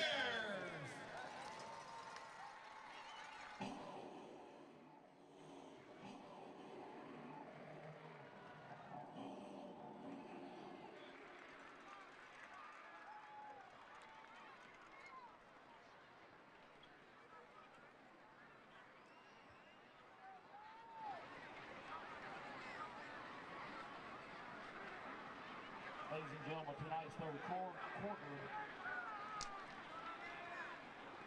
is brought to you by Northern Regional Hospital.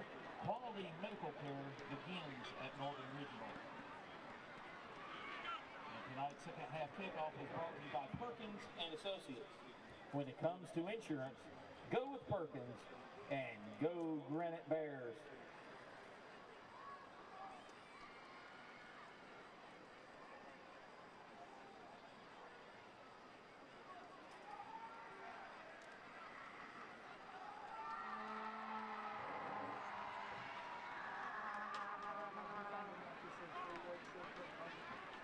At the end of the third quarter, please stick around for the Carolina Classic Fair Trophy presentation presented by the Carolina Classic Fair. At the end of the game, please stick around for the trophy presentation.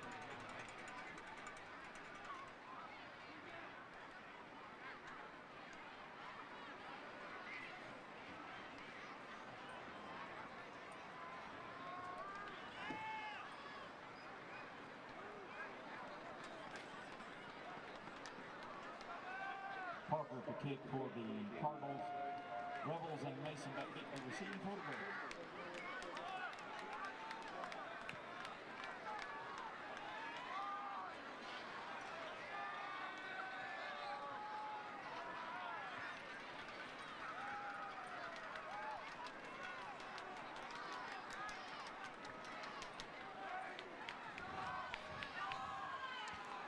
Back here at East Surrey Mount Airy, and closed captioning for tonight's game is being brought to you by Caring Hands. Caring Hands, home health, hands-on, compassionate care available around the clock. Along with Hannah Brady on the sidelines, Mark Covert up here in the booth with me. I'm Dave Gorin, bringing you tonight's Carolina Classic Fair Friday Night Rivals game. As East Surrey with a little pooch kick right there to open the second half, and no run back, but then again, East Surrey has the ball in great field position to start. Blake Hawks catches that little squibber, and or pooch kick, I guess we can call it. Yeah. I'm sorry, I'm distracted by this bumblebee disguised as an airplane carrier here. It's been going on. Aircraft carrier, whatever you call it, yes. You're going to have to see, though, what this offense for Mount Airy has got. Again, they've got to come out and present that physicality that they were challenged with to start this week. How are they going to respond? A 14-0 hole, it's got to start on this drive. So here is Mount Airy, 1st and 10, their own 44. Give left side to Mason. And a nice gain there by Tyler Mason around the left side. And that is a Crescent Ford first down, another one for Mount Airy. Crescent Ford of High Point serving the Triad since 1970. Something we haven't seen much in that first half, those explosive plays. Again, it's got to start on this drive. Give yourself an opportunity, close down this gap. This takes one play at a time. It's a great first step to open up the second half. So ball now on the 38-yard line, so that was a gain of 16. And so 1st and 10, Gallimore and the Granite Bears on offense. Two backs, that looks like Mason again up the middle, slips through one tackle and gets close to another first down. East Surrey says he fumbled and Cardinals recovered, but let's see what the officials say. Officials say he was down. So that looks like a gain of maybe 8. And it'll be 2nd and 2 here from the East Surrey 30. And great momentum here, Mark, to start this third quarter for the Granite Bears. Let's see if they can keep it going. Tough play that time. Got to hold on to the football there. But still a nice chunk of yards there on first down with the run. Man in motion, Gallimore gives again to Mason, and again he breaks through that line of scrimmage, and that is another Crescent Ford first down for the Granite Bears. Crescent Ford of High Point serving the Triad since 1970. You weren't born yet, were you, in 1970? Oh, I sure wasn't. I was not even a thought yet. I was 10. I am so sorry.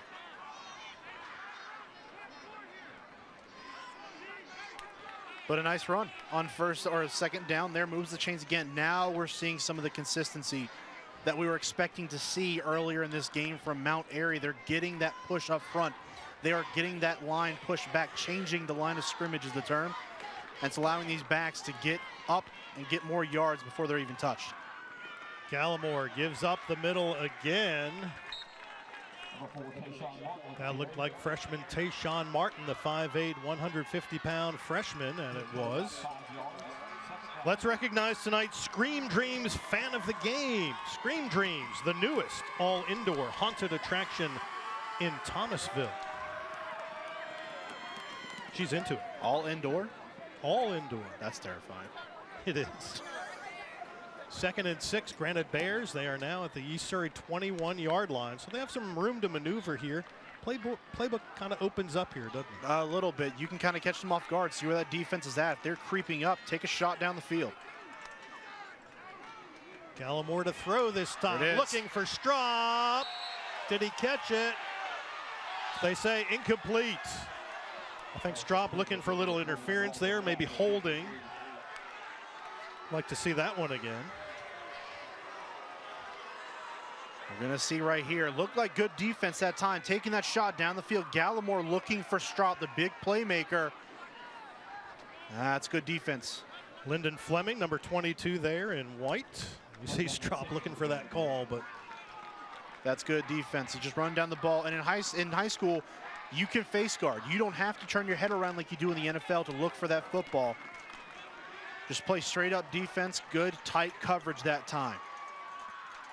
All right, so that brings up 3rd down, and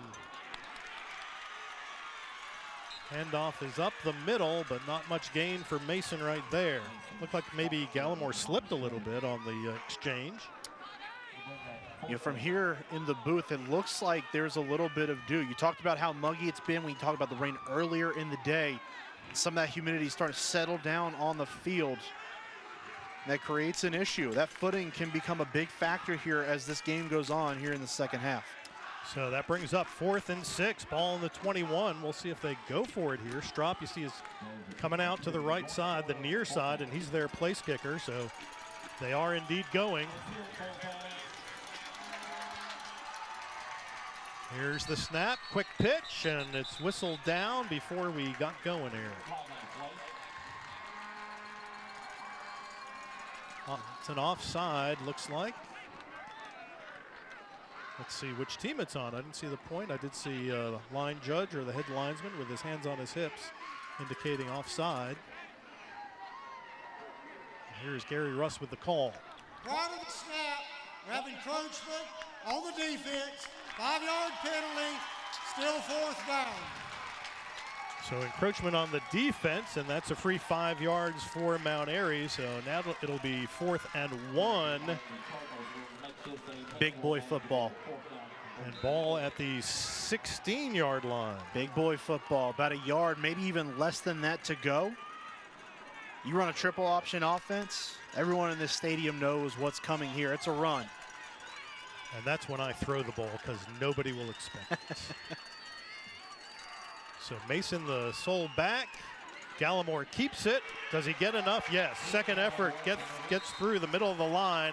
And that's another Crescent Ford first down. Crescent Ford of High Point, serving the Triad since 1970, before Mark Covert was born. It looks like this offense for Mount Airy has been born again here in the second half. Great play that time. Again, big boy football. It's just you got to get a yard to move these sticks and continue this drive. Gotta love the push up front by that offensive line, creating just enough for Gallimore to get through and pick up the necessary yardage for the first. So we are about 4 minutes into the third quarter. East Surrey leading at 14-0, but Mount Airy knocking on the door. 1st and 10 at the Cardinal 13. 2 backs behind Gallimore. Give to the first man. That's Mason. He tries to get it outside to the right. Breaks a couple tackles to the end zone. Does he get in? Yes. Nope, he didn't. He got close. Couldn't see from our vantage point up here in the booth. I got cut off by a stanchion. But take another look and you'll see how close Mason got. We talk about the elusiveness. First off, Mason breaking tackles left and right.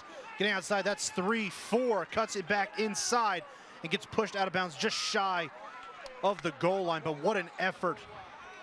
Tyler Mason trying to get his team on the board and get them back in this one. They've got a yard to go. 1st and goal for the Granite Bears. Snap direct to Mason. He's going right side, and he is in with ease. So a direct snap, call that the Wildcat. Some people do. We call it the Wild Boar maybe here, Wild Bear, I don't know. But Mount Airy is on the scoreboard here with 7:19 left in the 3rd quarter, and the fans here at Shelton Stadium are happy. It's a really nice wrinkle to that play. Started out in a regular shotgun set. You didn't see it there, but Gallimore was where he was supposed to be in the shotgun, and him and Mason shifted to the right. So that was a direct snap straight back to Tyler Mason, and he's rewarded for his efforts on the last play. Gets the tutty here, and finally the Granite Bears strike blood. Walker Strupp to kick, but it is blocked. So the extra point no good, and it's 14-6, so that can hurt. And we will step aside. 7:19 here, 3rd quarter. East Surrey 14-6. We'll be back with more Friday Night Rivals right after this.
Welcome back to Mount Airy, where the Granite Bears just got on the scoreboard, trail at 14-6. Coming up in the 4th quarter, stay tuned to find out who is tonight's Carolina Classic Fair Player of the Game. The Carolina Classic Fair, riding, rockin', live stocking. You really want to do that read, don't you? No, it's hilarious. I love it, though. It's catchy. I like the way DJ Hargrave did it with Hannah at halftime. All right, so Walker Strupp to kick off here after he had his PAT blocked by East Surrey. It's a really great drive to start the 2nd half.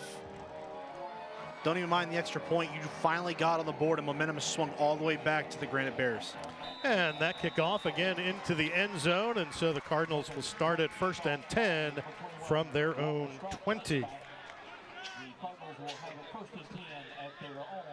First time tonight, we'll get to see how East Surrey responds after giving up a touchdown. Finished the half strong. Of course, the touchdown drive with 22 seconds remaining.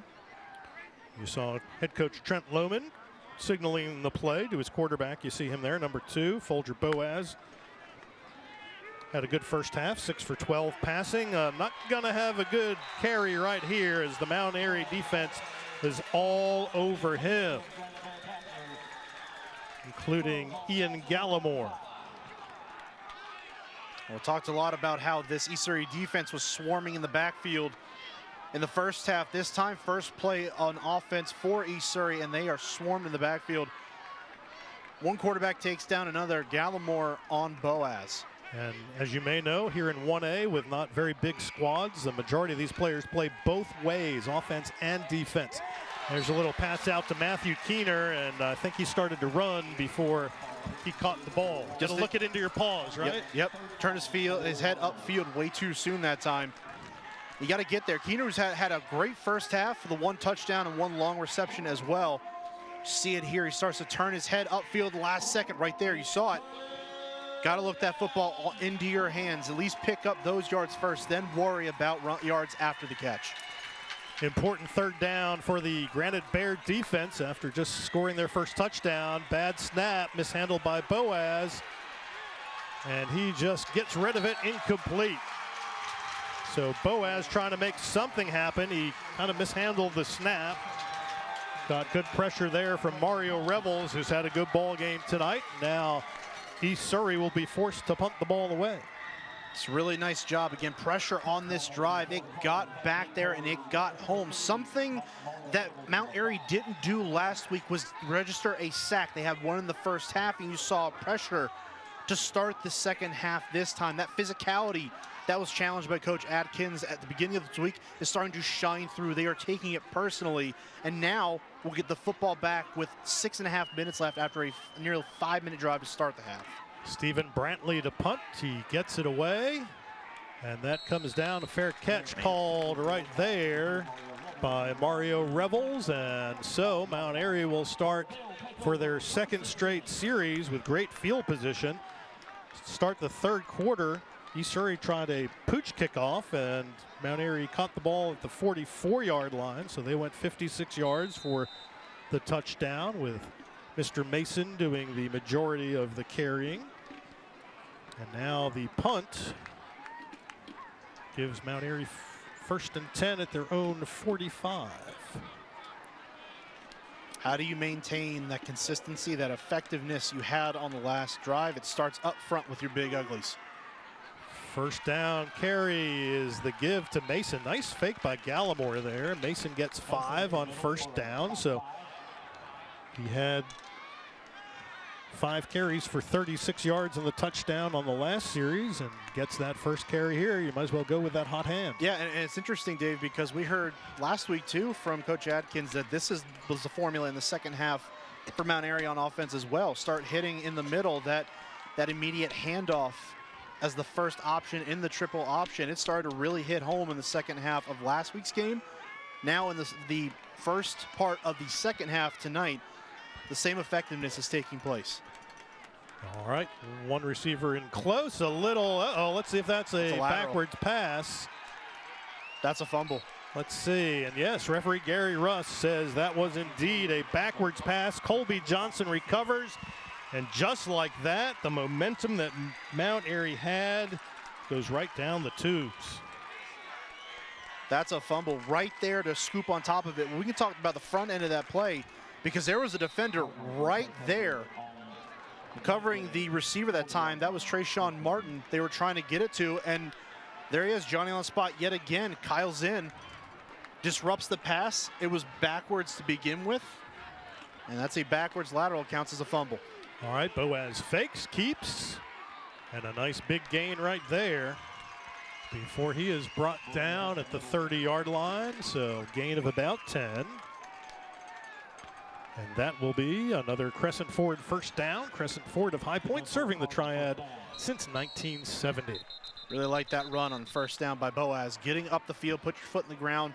No messing around, just getting yards up the field.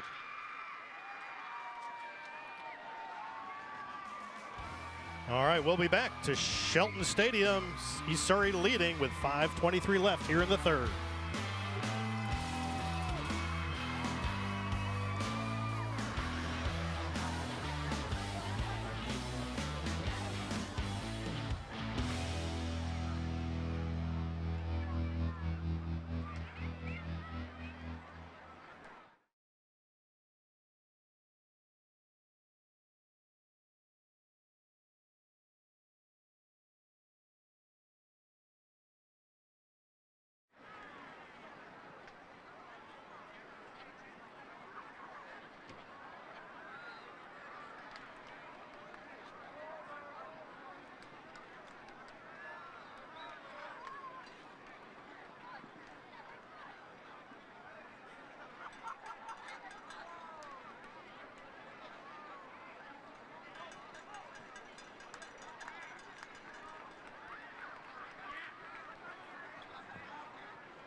Injured Bears number 5, Tyler Mason.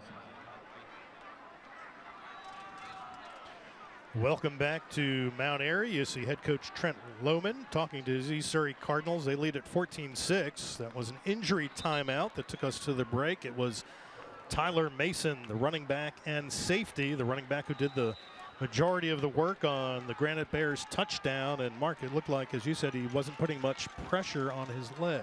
No, just not much pressure coming off the field. Looked like he may have been grabbing his hamstring, so hopefully we see him back on the field soon. And Boaz this time gives right side, little squirt through there for the carry. And as you saw, coming up in the fourth quarter, we'll highlight tonight's Roan Law play of the game. Roan Law fights and has the results to prove it. It's Colby Johnson who scored the first East Surrey touchdown. You hungry? Yes. Yes, no. I'm good. That's right. Now we try the left side. That was Devin Williams, and he got taken down for what looked to be no gain, or maybe a loss of a couple. I'll tell you what. 3rd and 7, loss of 2. Ian Gallimore came off the field again. The starting quarterback for Mount Airy plays linebacker as well. He came off the field again for his helmet coming off. That's the 3rd or 4th time that's happened in this game. Someone's got to take a look at that, because it keeps popping off, and that could be a safety issue. Got to pump a little more air in there. Yeah. So here we go, 3rd and 7 from the 27. Boaz to keep. He gets hit almost immediately and brought down right there. Team effort on defense. Derek Dandy, one of the players in on that. Number 32, you're looking at him right there. As we clock down under 4 minutes left here in the 3rd quarter. Gotta tell you, not a huge fan of that play call. I'm right in the middle, 3rd and long. I understand you might be feeling like you're playing with house money here. You're in 4-down territory. But why not try to pick up that 1st down? Sets up 4th and 6. Boaz gonna throw under pressure, got it away. There was a receiver near, so it won't be grounding, but great play by the Mount Airy Granite Bears defense. Great pressure getting in on Boaz, and that forces a change of possession. Pressure showing up yet again for Mount Airy. Early and often, Boaz never had a chance to set his feet at all. There was pressure that missed initially, but it got Boaz off his mark. Had to have him reset, and by that time, there was a group of Granite Bears coming right at him. Nice play defensively to get the turnover on downs, and you give yourself a second chance here. Coach Atkins had a little word with Walker Strop right there and sent him back out. And here come the Granite Bears, 1st and 10 now from their own 26. 3:21 left here in the 3rd quarter. And Gallimore is going down. Big sack there by 23, Anderson Badgett. 6'2", 200-pound senior.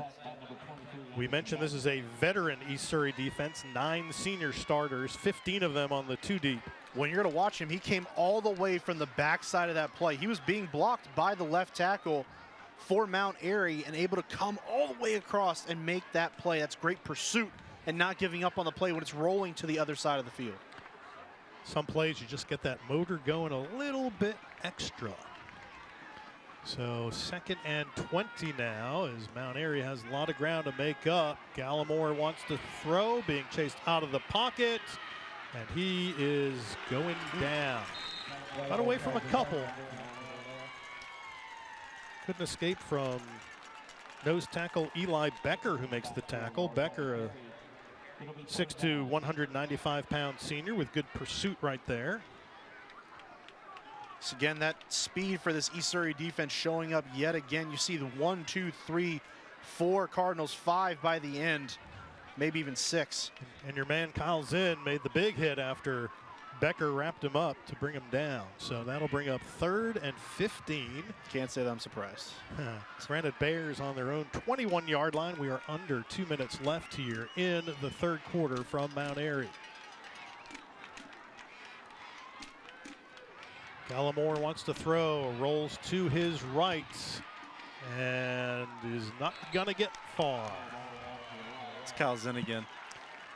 Kyle's in with some help from Brett Clayton, who had 7 solo tackles and a sack last week, along with 2 hurries.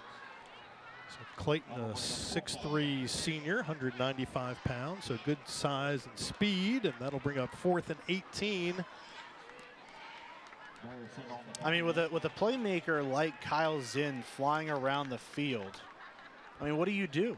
The senior has seen it all. The way he moves around the field, so fluid and with authority as well. We've seen him in on several, not just stops, but big stops at that.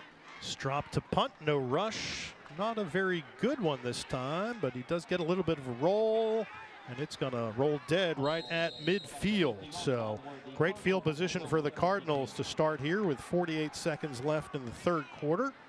And they lead at 14-6, and you get the feeling maybe that one more score for East Surrey, I should say, will make it awfully difficult for the Granite Bears, who on their only touchdown had very good field position to get the ball downfield. This is true, but it is, again, an offense that in the 4th quarter last week scored 3 times in 4 plays.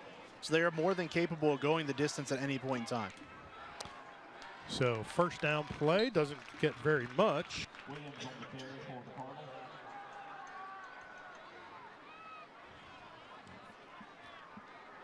It's a short run there. That was Williams, and gain of 1, we'll call it. Gets into Mount Airy territory. Don't forget, stay tuned. In the 4th quarter, we'll have our West Rock scoring summary.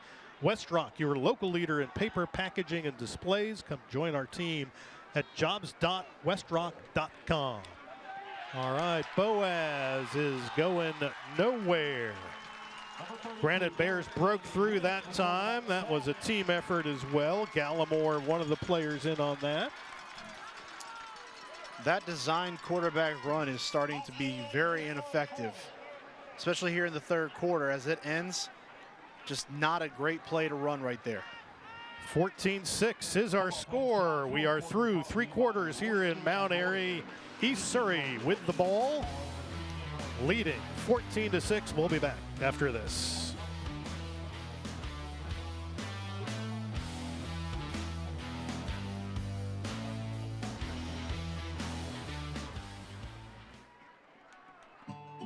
Established in 1979, Royster & Royster serves both Surrey and Stokes counties. We are proud to serve our local schools, we are proud to serve our local community, and we are proud to serve them. We have grown up in this community and grown old here as well. Visit us today at www.roysterlaw.com. Scenic Automotive Group, proud sponsor of Mount Airy High School athletics, now providing Mount Airy and surrounding areas with all your automotive needs. Scenic Automotive Group, Ford, Lincoln, Chevrolet, Buick, GMC, Cadillac, and Subaru. Please visit our showrooms at 1992 and 2300 Rockford Street in Mount Airy. Scenic Automotive Group, home of a lifetime warranty.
Welcome back to the Carolina Classic Fair Friday Night Rivals game here in Mount Airy between the Granite Bears and East Surrey. Cardinals with 3rd and 13 here to start the 4th quarter as quarterback Folger Boaz looking long down the sideline. Let's see if it's brought in. They say no, he was out of bounds. Nice catch by Luke Brown, but he was out of bounds, or at least ruled that way, and that'll bring up a 4th down now for the Cardinals. Well, really good play design this time. Left-handed quarterback, get him rolling out to the left, give him a chance here. Really nice catch, just barely out of bounds. And that one, a great play call. Good play design, just an inch out of bounds that time. That's one of those plays where you really respect a receiver who's kind of running almost backwards or side, and it's difficult to make up room and see where you are and then catch the ball all at once. Well, it was to his backside, too. I mean, he's going out of bounds. You got to contort. That's a really great catch. Just couldn't keep his feet in bounds. Brantley to punt. Wow. Mario Revels is back there. Oh. Do they get it in time? No, they don't. Kyle's in, your man. Almost kept that on this side of the goal line, but unsuccessful. And Mount Airy will begin this drive at their own 20-yard line. 11 minutes, 43 seconds left here at Shelton Stadium. Dave Gorin and Mark Covert up here in the booth. Hannah Brady down on the sidelines for us. And thanks to our great My 48 crew that's helping out. Have a ton of people here, and they're doing a great job helping us. They make us sound good. They don't necessarily make you and I look good, because that's really, really hard. Well, the good news is listeners and viewers at home only have to see us once, really. So that's right. We look good pregame. Now, not so much. All right. In Gallimore, give up the middle. Nice gain. Got a hold of his shirt. That's Mason, who's back in. Guess his legs not that bad after all. Nice gain for Mr. Mason. And that is another Crescent Ford first down for Mount Airy. Crescent Ford of High Point. We keep you rolling. I mean, just think about how many yards after contact he got there. And then on top of that, how many yards he got dragging a defender with him. Great run that time by Tyler Mason. Even more so, great to see him back out on the field making plays. Gain of 16. It looked like 30. As you said, he was carrying a couple pianos on his back right there. Two backs for Gallimore. He gives to the first man. That was not Mason. That was the freshman, Mr. Tayshawn Martin. And he's brought down by Kyle Zinn. Got maybe back to the line of scrimmage. So that'll bring up a 2nd and 10. Yet again, a flock of Cardinals getting back there to make the stop right around the line of scrimmage. It's a really nice play. Again, this defense has flown around all night long, and they've continued to do so. They're fighting, clinging to an 8-point lead. And we have a little movement on the line right there, and that is movement on the Mount Airy offensive line. That'll set them back 5 yards. They're talking it over.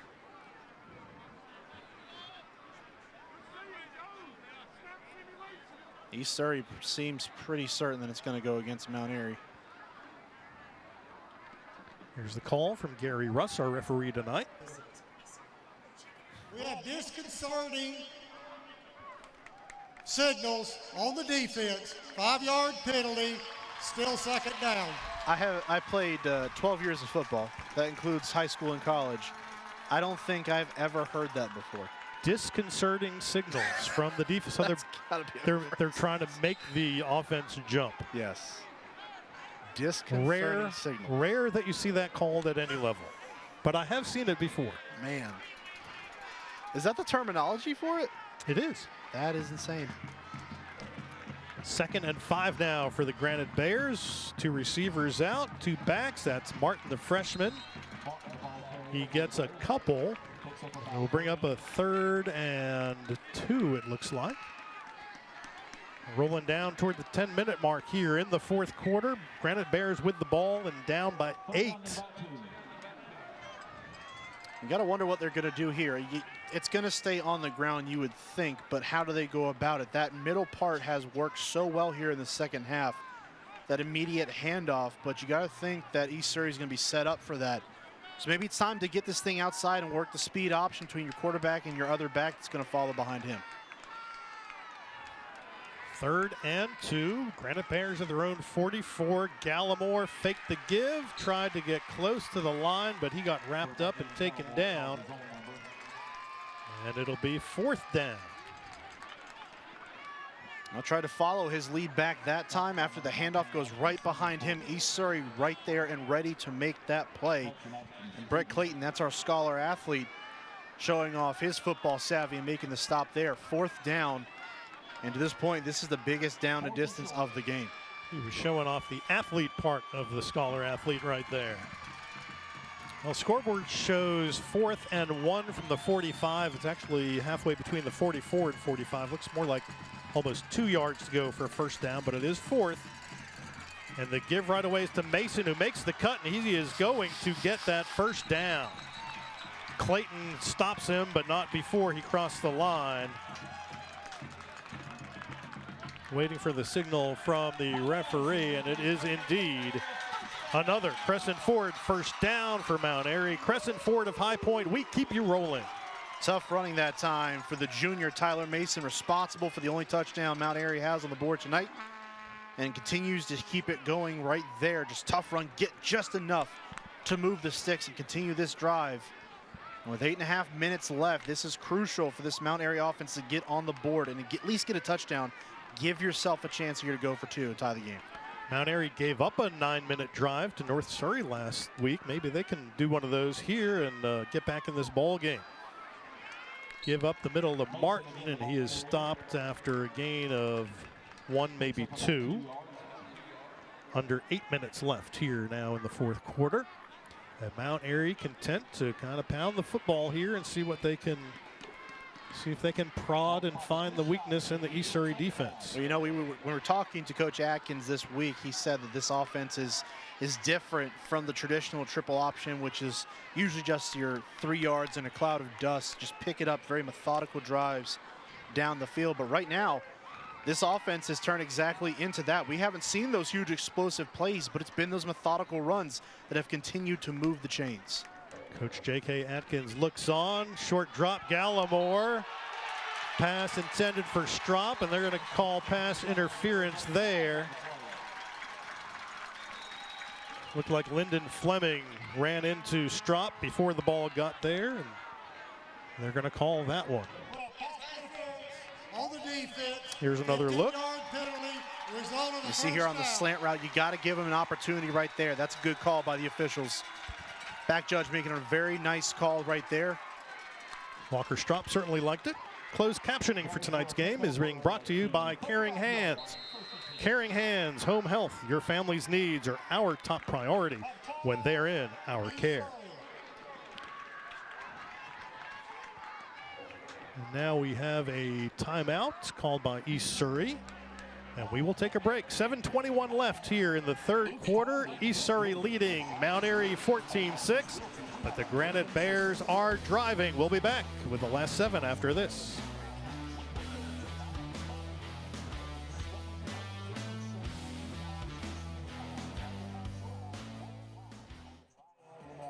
Call us today at 336-374-9658 or check us out online at HodgesRealty.com. We look forward to hearing from you soon. And don't forget to get moving with Hodges Realty. Friendly Heating and Cooling is a proud supporter of the Granite Bears. For friendly heating and cooling, service is our business. Remember, no matter the weather, the right temperature begins at Friendly.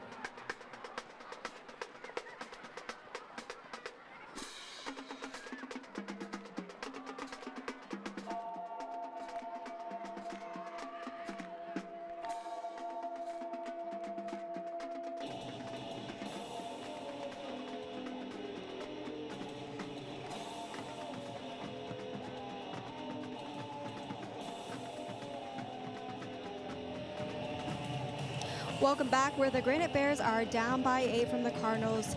During the summer, Mount Airy hosted the Junior Granite Bear Football Camp, and it is designed to give children from kindergarten to 8th grade the opportunity to learn the fundamentals of being a great football player and enhancing their athletic ability. We spoke to Coach Atkins about the importance of this, and he says it's really just creating that pipeline that feeds our program. We see all these young kids out tonight throwing the ball around, and he said some of the best football is played in the back of this end zone with these little ones, and it is great to see them mature into the athletes on this field. Dave and Mark. And great programs in both these communities, youth football programs. That was a direct snap to Mason. Didn't get very much, maybe just over, maybe the nose of the football over the line of scrimmage. As we cross the 7-minute mark remaining in the 4th quarter, 2nd and 12. So they call it a loss, actually. A loss of 2. Mason's been the bell cow here in the second half, though. 12 carries, 65 yards before that run. 13 carries, 63 yards. Yeah, drops a little lower, but he has been the focal point of this offense here in the second half as they have tried to grind this ball. Speaking of math, by the way, that punt I called 64 yards in the first half by Strop was actually 74 yards. That pass incomplete, intended for Revels. And that'll bring up 3rd and 12 for the Granite Bears. 6:29 left here in the 4th. Not much of a chance there. That time Gallimore didn't give Revels much of a shot. Those out routes have been hard to come by on both sides here tonight. Of course, Strop had an interception for the Mount Airy Granite Bears defensively in the first half on one of the out routes that was thrown by Folger Boaz. Coach Atkins told us earlier in the week playing quarterback in the triple option is one of the toughest things in all of sports. Got so much to read.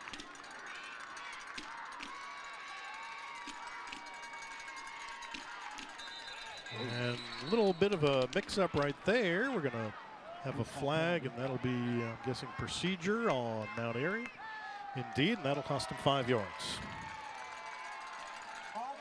Just continue to back yourself up. On the offense. But you know, Coach Atkins might be onto something, Dave, as far as stating that if you're playing a quarterback position in a triple option offense outside of your normal reads, everything that you have to read with the triple option, you're adding at least 3 more reads to it on any given play. So that's a tough assignment because you've got to know where everyone's at, where your, as they put them, read keys are, the defenders that you're looking at to make those plays and those decisions on the field. And Ian just a junior, so he still has another year to learn this offense and perfect it.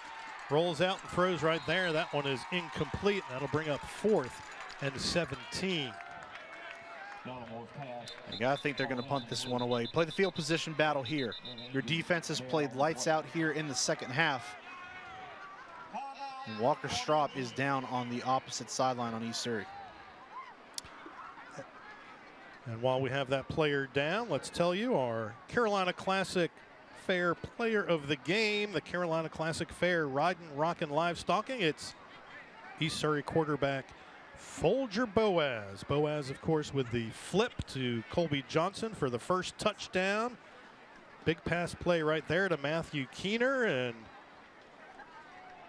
as you see right here, there is that big play by Johnson that set up the second touchdown as he caught it in stride and got it around the 20-yard line. And then here's that 22-yard touchdown pass to Keener that put him up 14-6, and right now is the winning score of the ball game. So Folger Boaz, congratulations. You are the Carolina Classic Fair player of the game.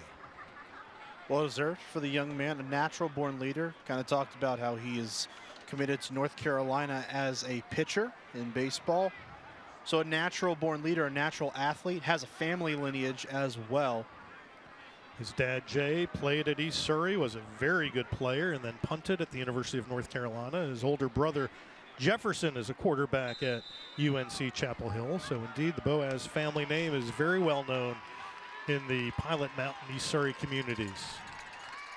All right, here we go, and here's a penalty again. On the defense, 5-yard penalty, still 4th down.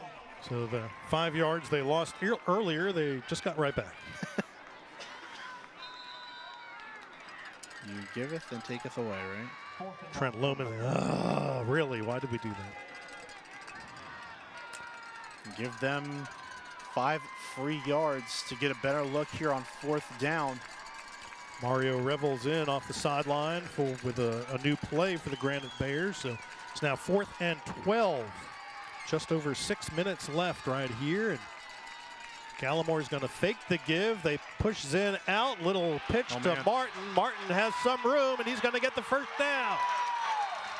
Great play call right there, and Ian Gallimore made it happen. That freshman running back, Tayshawn Martin, the freshman, 5'8", 150. He might not be big in stature. Sometimes that means you're a little faster. Yeah, a little bit, and he was the guy that Coach Atkins told us we need to keep an eye on coming into this one. He's got that game-breaking ability, and you saw it right there Wonderful play design, caught the defense of East Surrey off balance, goes all the way back to the opposite side of the field, and Martin had room to run, picks up the first down and more, and this drive is quite alive. Ball at the 17-yard line of East Surrey. Give again to Martin. They were waiting for him that time. That might be a loss of a half. Maybe he got back to the line of scrimmage.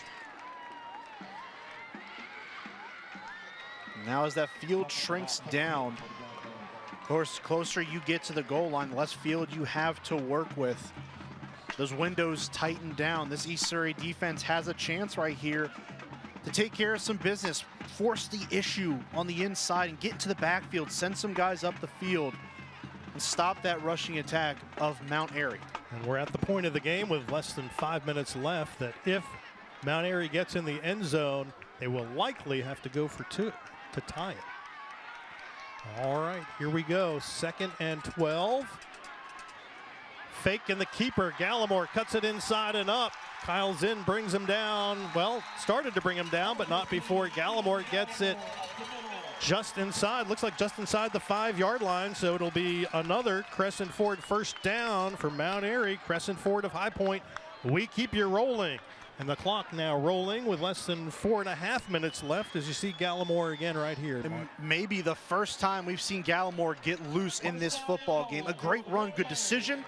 Nice reading, gets up the field for the extra yards, and then the toughness and the grit to get more yards after contact. All right, 1st and goal. Martin and Mason, the backs behind him. Man in motion, switches right to left. Pitches Mason near side, and he will cut it down to the 2-yard line. And he looks like he's hurt again. Just reached for his left leg, as you saw, and we'll have an official timeout here.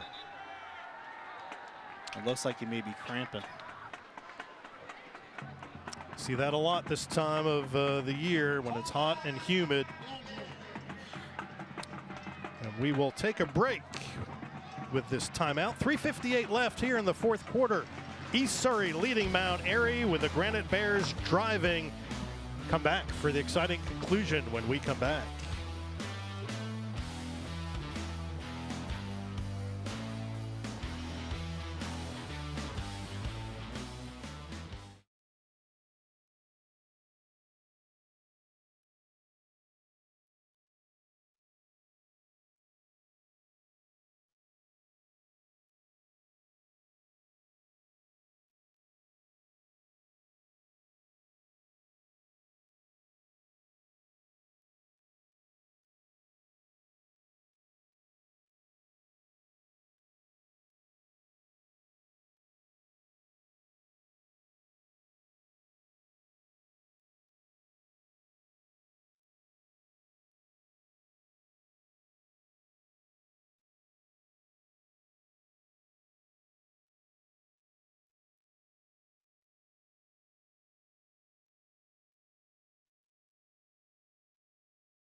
Back in Mount Airy, Tyler Mason just helped off the field with a cramp. Here's tonight's Roan Law play of the game. Roan Law Triad attorneys who are here to help. And no surprise, it was the late 2nd quarter touchdown pass play. Folger Boaz to Matthew Keener as he looked off his defense to the right, found a wide open Keener in the touchdown. That is your Roan Law play of the game. Roan Law Triad attorneys who are here to help. And as we come back to live action, you see 3:58 left. Mount Airy at the 2, the big rugby scrum, and what's happening? We have Gallimore, it looks like, pushed into the end zone by Mario Revels, and here we go. There's a flag, however, on the play. On the defense. They got him. They got him for pushing the runner. The old Bush push. You see it all the time in college and the NFL, but you can't do it in high school. Take a look. There's Gallimore tucking that ball in, and there's Mario Revels, number 3. He's helping him. He's pushing him. You can't do that in high school, Mark. Pushing him and also keeping him upright. That might be the more critical part right there, and keeping him upright instead of pushing. Really credit East Surrey, that pressure right away causing it. Now Gallimore breaks outside and gets there. They may have still made the tackle for the loss, but of course, that will to win sometimes. Mario Revels wants it bad enough, just can't do what he just did. 2nd and goal from the 7. Gallimore, quick pitch.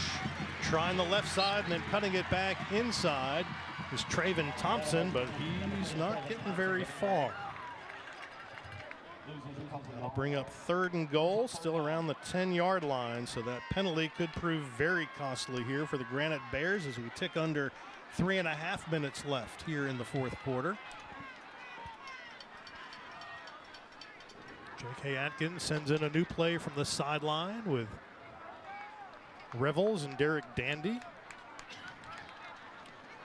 I think maybe you take a shot here into the end zone. So far out, you're all the way back near the 10-yard line. Got 2 plays to get it in. Gallimore looking to throw. Here comes the pressure. He escapes it, cuts inside, and he's going to get in for the touchdown. What a play by Ian Gallimore. East Surrey brought the pressure. He stepped up through it, went to cut outside left, and then cut it back inside, and we are 2 points away from a tie game with 2:58 left. You want to talk about grit? You want to talk about a leader? It's got to be your quarterback. Ian Gallimore puts it on him right there, drops back to pass, let him make the decision. A natural runner, he has to lead this offense in for a score. Gets upfield, makes a cut, breaks 3 tackles, and brings it into the end zone. We are a 2-point conversion away from a tie football game. And this, of course, is the all-important call for the 2-point conversion. You expect Gallimore to have an option here, and he's going to call timeout. So they want a little extra time to talk it over, and I don't blame him. Mark, what do you do here? Well, you got to put the football in Ian Gallimore's hands. Number 15 has to be the guy holding on to the football and has the decision to make a play one way or another. So get him out there on the edge with Tyler Mason, as long as you can get him back out on the field. And I don't think he is right now. He's still on the sidelines. So as you may have noticed tonight, Gallimore is a left-handed throwing quarterback. Do you roll to your left, or do you roll to your right? You roll to your right, you're having to, if you decide to throw, you have to throw it across your body. Exactly. You got to roll out to the left. You got to play to where his strengths are. And that's got to be rolling out to the left. Now, that being said, you have the option to throw all the way back across the field. We saw them do it already once in this drive when Martin called a long screen pass back the other way. But you've got to put the football in number 15's hands. That's Ian Gallimore. Give him a chance to make a play here and get you a tie football game at home.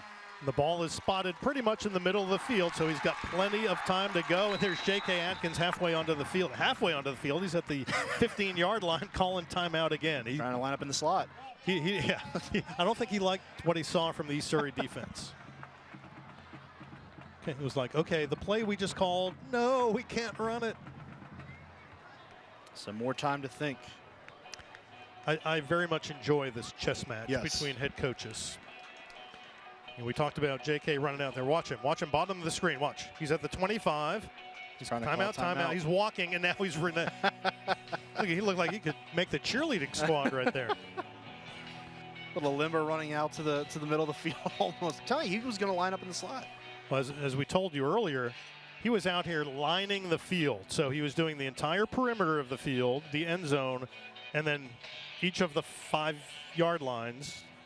And so he probably got his 15,000 steps in before the game even started. So imagine as a head coach going up and down the sidelines and all the nervous energy you have before a game, how many steps you get in on a game day. It's nothing at that point, right? But the pressure's on here. Again, Gallimore has got to be the guy to make the decision. Martin, the lone running back. He fakes going to his right, and he will not. Oh, he will get away. Great pressure by East Surrey, and they will stop the 2-point conversion. And now with 2:58 left, all East Surrey wants to do is eat up the clock. 14-12, East Surrey. Gallimore went the other way. He went against his throwing motion, which is to the right when you are a left-handed quarterback. Here it is. And you'll see it right here. The immediate pressure gives him no chance to survey the field at all, whether he wants to run or pass. He had no time to even make that decision. Almost eliminates the passing element of that play. And like they've done all night long, swarming to the football. The Cardinals are there to make yet another defensive stop when they needed it the most. Our scholar athlete, Brett Clayton, first man in, and he stopped the momentum, and then Colby Johnson, one of his teammates, helped finish off Mr. Gallimore. And now the two coaches huddled up with their players on the sideline, and Trent Lohman is saying, let's just get a couple first downs. And J.K. Atkins is saying, we got to get 3 and out. Well, and the good thing is about what East Surrey wants to run offensively, they can do it without really breaking away from what their game plan is. They can still put the football in the air, but you've got basically a bevy of weapons that can run the football, go in even into short routes, and you can work the middle of the field, get your guys into space, allow them to have room to work with. This offense can still get this done without what would be considered playing to the situation, trying to go into that ball control offense, milking the clock, running it down. They can go for the win here just by running what they've run all night long. So Walker Strop will kick from his own 40-yard line. I would be very surprised if they pooch it again here, but you never know. Well, you gotta think that a deep kick is coming here. I can't imagine them going for an onside. Well, they are doing the onside kick. A little squibber, takes a bounce, a little bat around by Devin Williams, but East Surrey has it at its own 40-yard line. Didn't quite see who fell on that eventually. I think Walker Strop was the one kicking it off that time. And he may have wanted that ball to take a bigger bounce that time, allow his team to get down there and make a play on that football, but never took that big hop that you're looking for on those onside kicks.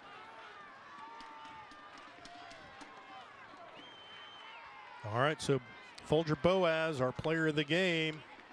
Whoa, what's he doing there? That was a little, looked like he was doing the dive from the goal line. I think he had a little trouble with the grease pig there, huh?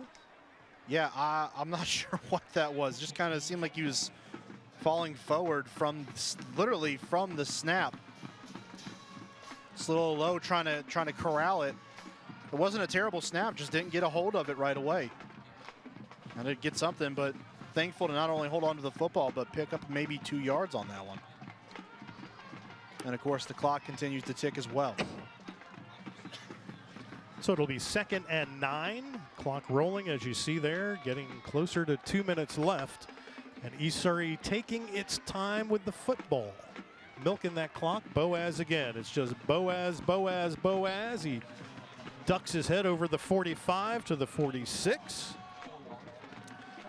Gain of 4 or 5. It'll be 3rd and 5 for the Cardinals as we are now under the 2-minute mark.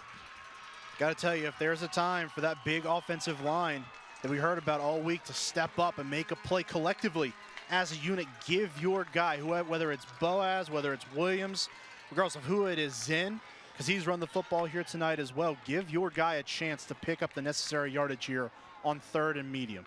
Play clock down to 9 seconds. The Cardinals will milk that entire thing as they run clock down to 3, 2. Now they snap it. Boaz the give to the near side, and that's going to be another Crescent Ford first down for East Surrey. Crescent Ford of High Point, we keep you rolling. Big first down right there. That'll give East Surrey another set of downs, and Mount Airy with only 1 timeout. I don't think they have enough time to stop the Cardinals right here. Yeah, I mean, that's the game-clinching play right there. Great job up front by the offensive line. Giving them guy, and a great play design, too, there, coming back from left to right. Williams on the sweep and then end around. It's been an effective play all night long, and it works one more time to seal away the victory here for the East Surrey Cardinals. So barring a turnover, we can put this one in the win column for East Surrey. There's Williams again, and he gets a few as we are under 1 minute to play. And the Mount Airy fans have started to get up and walk down the stands and out, and a little disappointed tonight, but their team played awfully well after falling behind 14-0. And as you said, Mark, they showed tremendous grit. They had that long, extended drive there, and almost made it. Yeah. For the lack of a 2-point conversion, it would have been a tie game right now. Yeah, and they clawed their way back into this one. They made plays. Again, it's all about giving yourself a chance to win football games, and they gave themselves a chance here in the second half, just not able to capitalize on some of the plays that mattered. East Surrey was able to make one more stop on that 2-point conversion, allowing them to hold a 2-point lead and ultimately set up this offensive drive, which will result in their second win in as many weeks in this young season. But you gotta love what you saw out of Mount Airy. I'll be honest, I kind of thought coming into this one we were gonna have a bit of a shootout. You know, you got two potent offenses. They're really, really good. And that's all you really kind of heard this week, even through articles, word of mouth, Twitter, anything like that. The defenses came out here and played tonight and showed their grit, showed that they're just as big a part of these teams' successes as the offense is. And in the victory formation there, they just want to eat clock. They don't care about gaining yards, and we're under 40 seconds here. Mount Airy will be home again next week against Surrey Central, another county rival, as they snap the ball.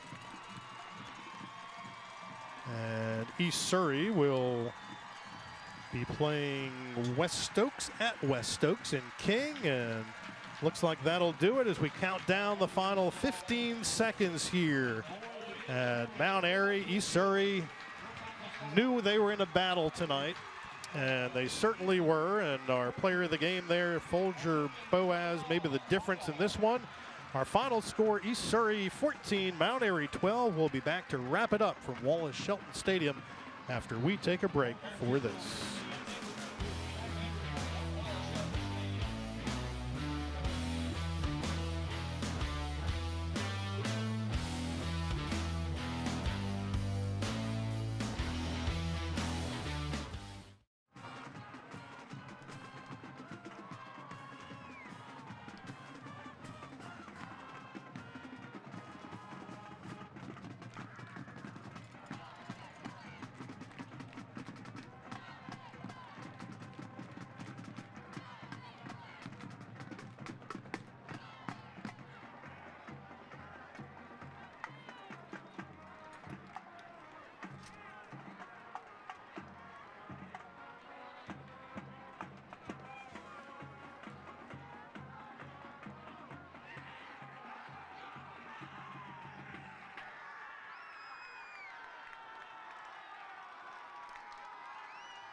Back here at Shelton Stadium in Mount Airy. Good ball game between two fierce rivals. East Surrey scores the first 14 points of the game. Mount Airy comes back, cuts it to 2, and could have tied it with a little over 2 minutes left, but failed on the 2-point conversion. And Mark, if you like high school football and you like rivalry games, this is the kind of game you love. Yeah, and I think we didn't talk about it enough throughout the broadcast. These kids know each other. I mean, you're in the same county. You're not far from each other at all. Pilot Mountain's just down the road for East Surrey. It's just a great scenery here, a great rivalry, and I'm glad we were here to see it tonight. All right, and speaking of glad, Trent Lohman is glad. Hannah Brady is with him. Hannah? Thanks, Dave. Coach, great win tonight. You know, 2 touchdowns and a really great effort from your defense, putting a stop to that 2-point conversion. How pleased are you with this win tonight? Very pleased with the effort. our guys battled, and we talked about it. You know, be willing to win on the last play. You got to play harder, play longer, and play together, and they did it tonight. Great performance by our defense. Yeah, can't say enough about our defense tonight. Outstanding. And then, you know, not being able to play this Mount Airy team last season, how sweet does this victory taste to you and your guys tonight? How's it taste, guys? I think it's pretty good. All right, well, we are going to present you with this trophy for being tonight's Friday Night Rivals winners. Great job tonight, guys, and best of luck in the rest of your season. Enjoy the win. Thank you. Thank you. Hey, guys. David, Mark, back to you. Much, Hannah. The Cardinals pretty excited getting that Friday Night Rivals trophy. Watch out there, Coach Lohman.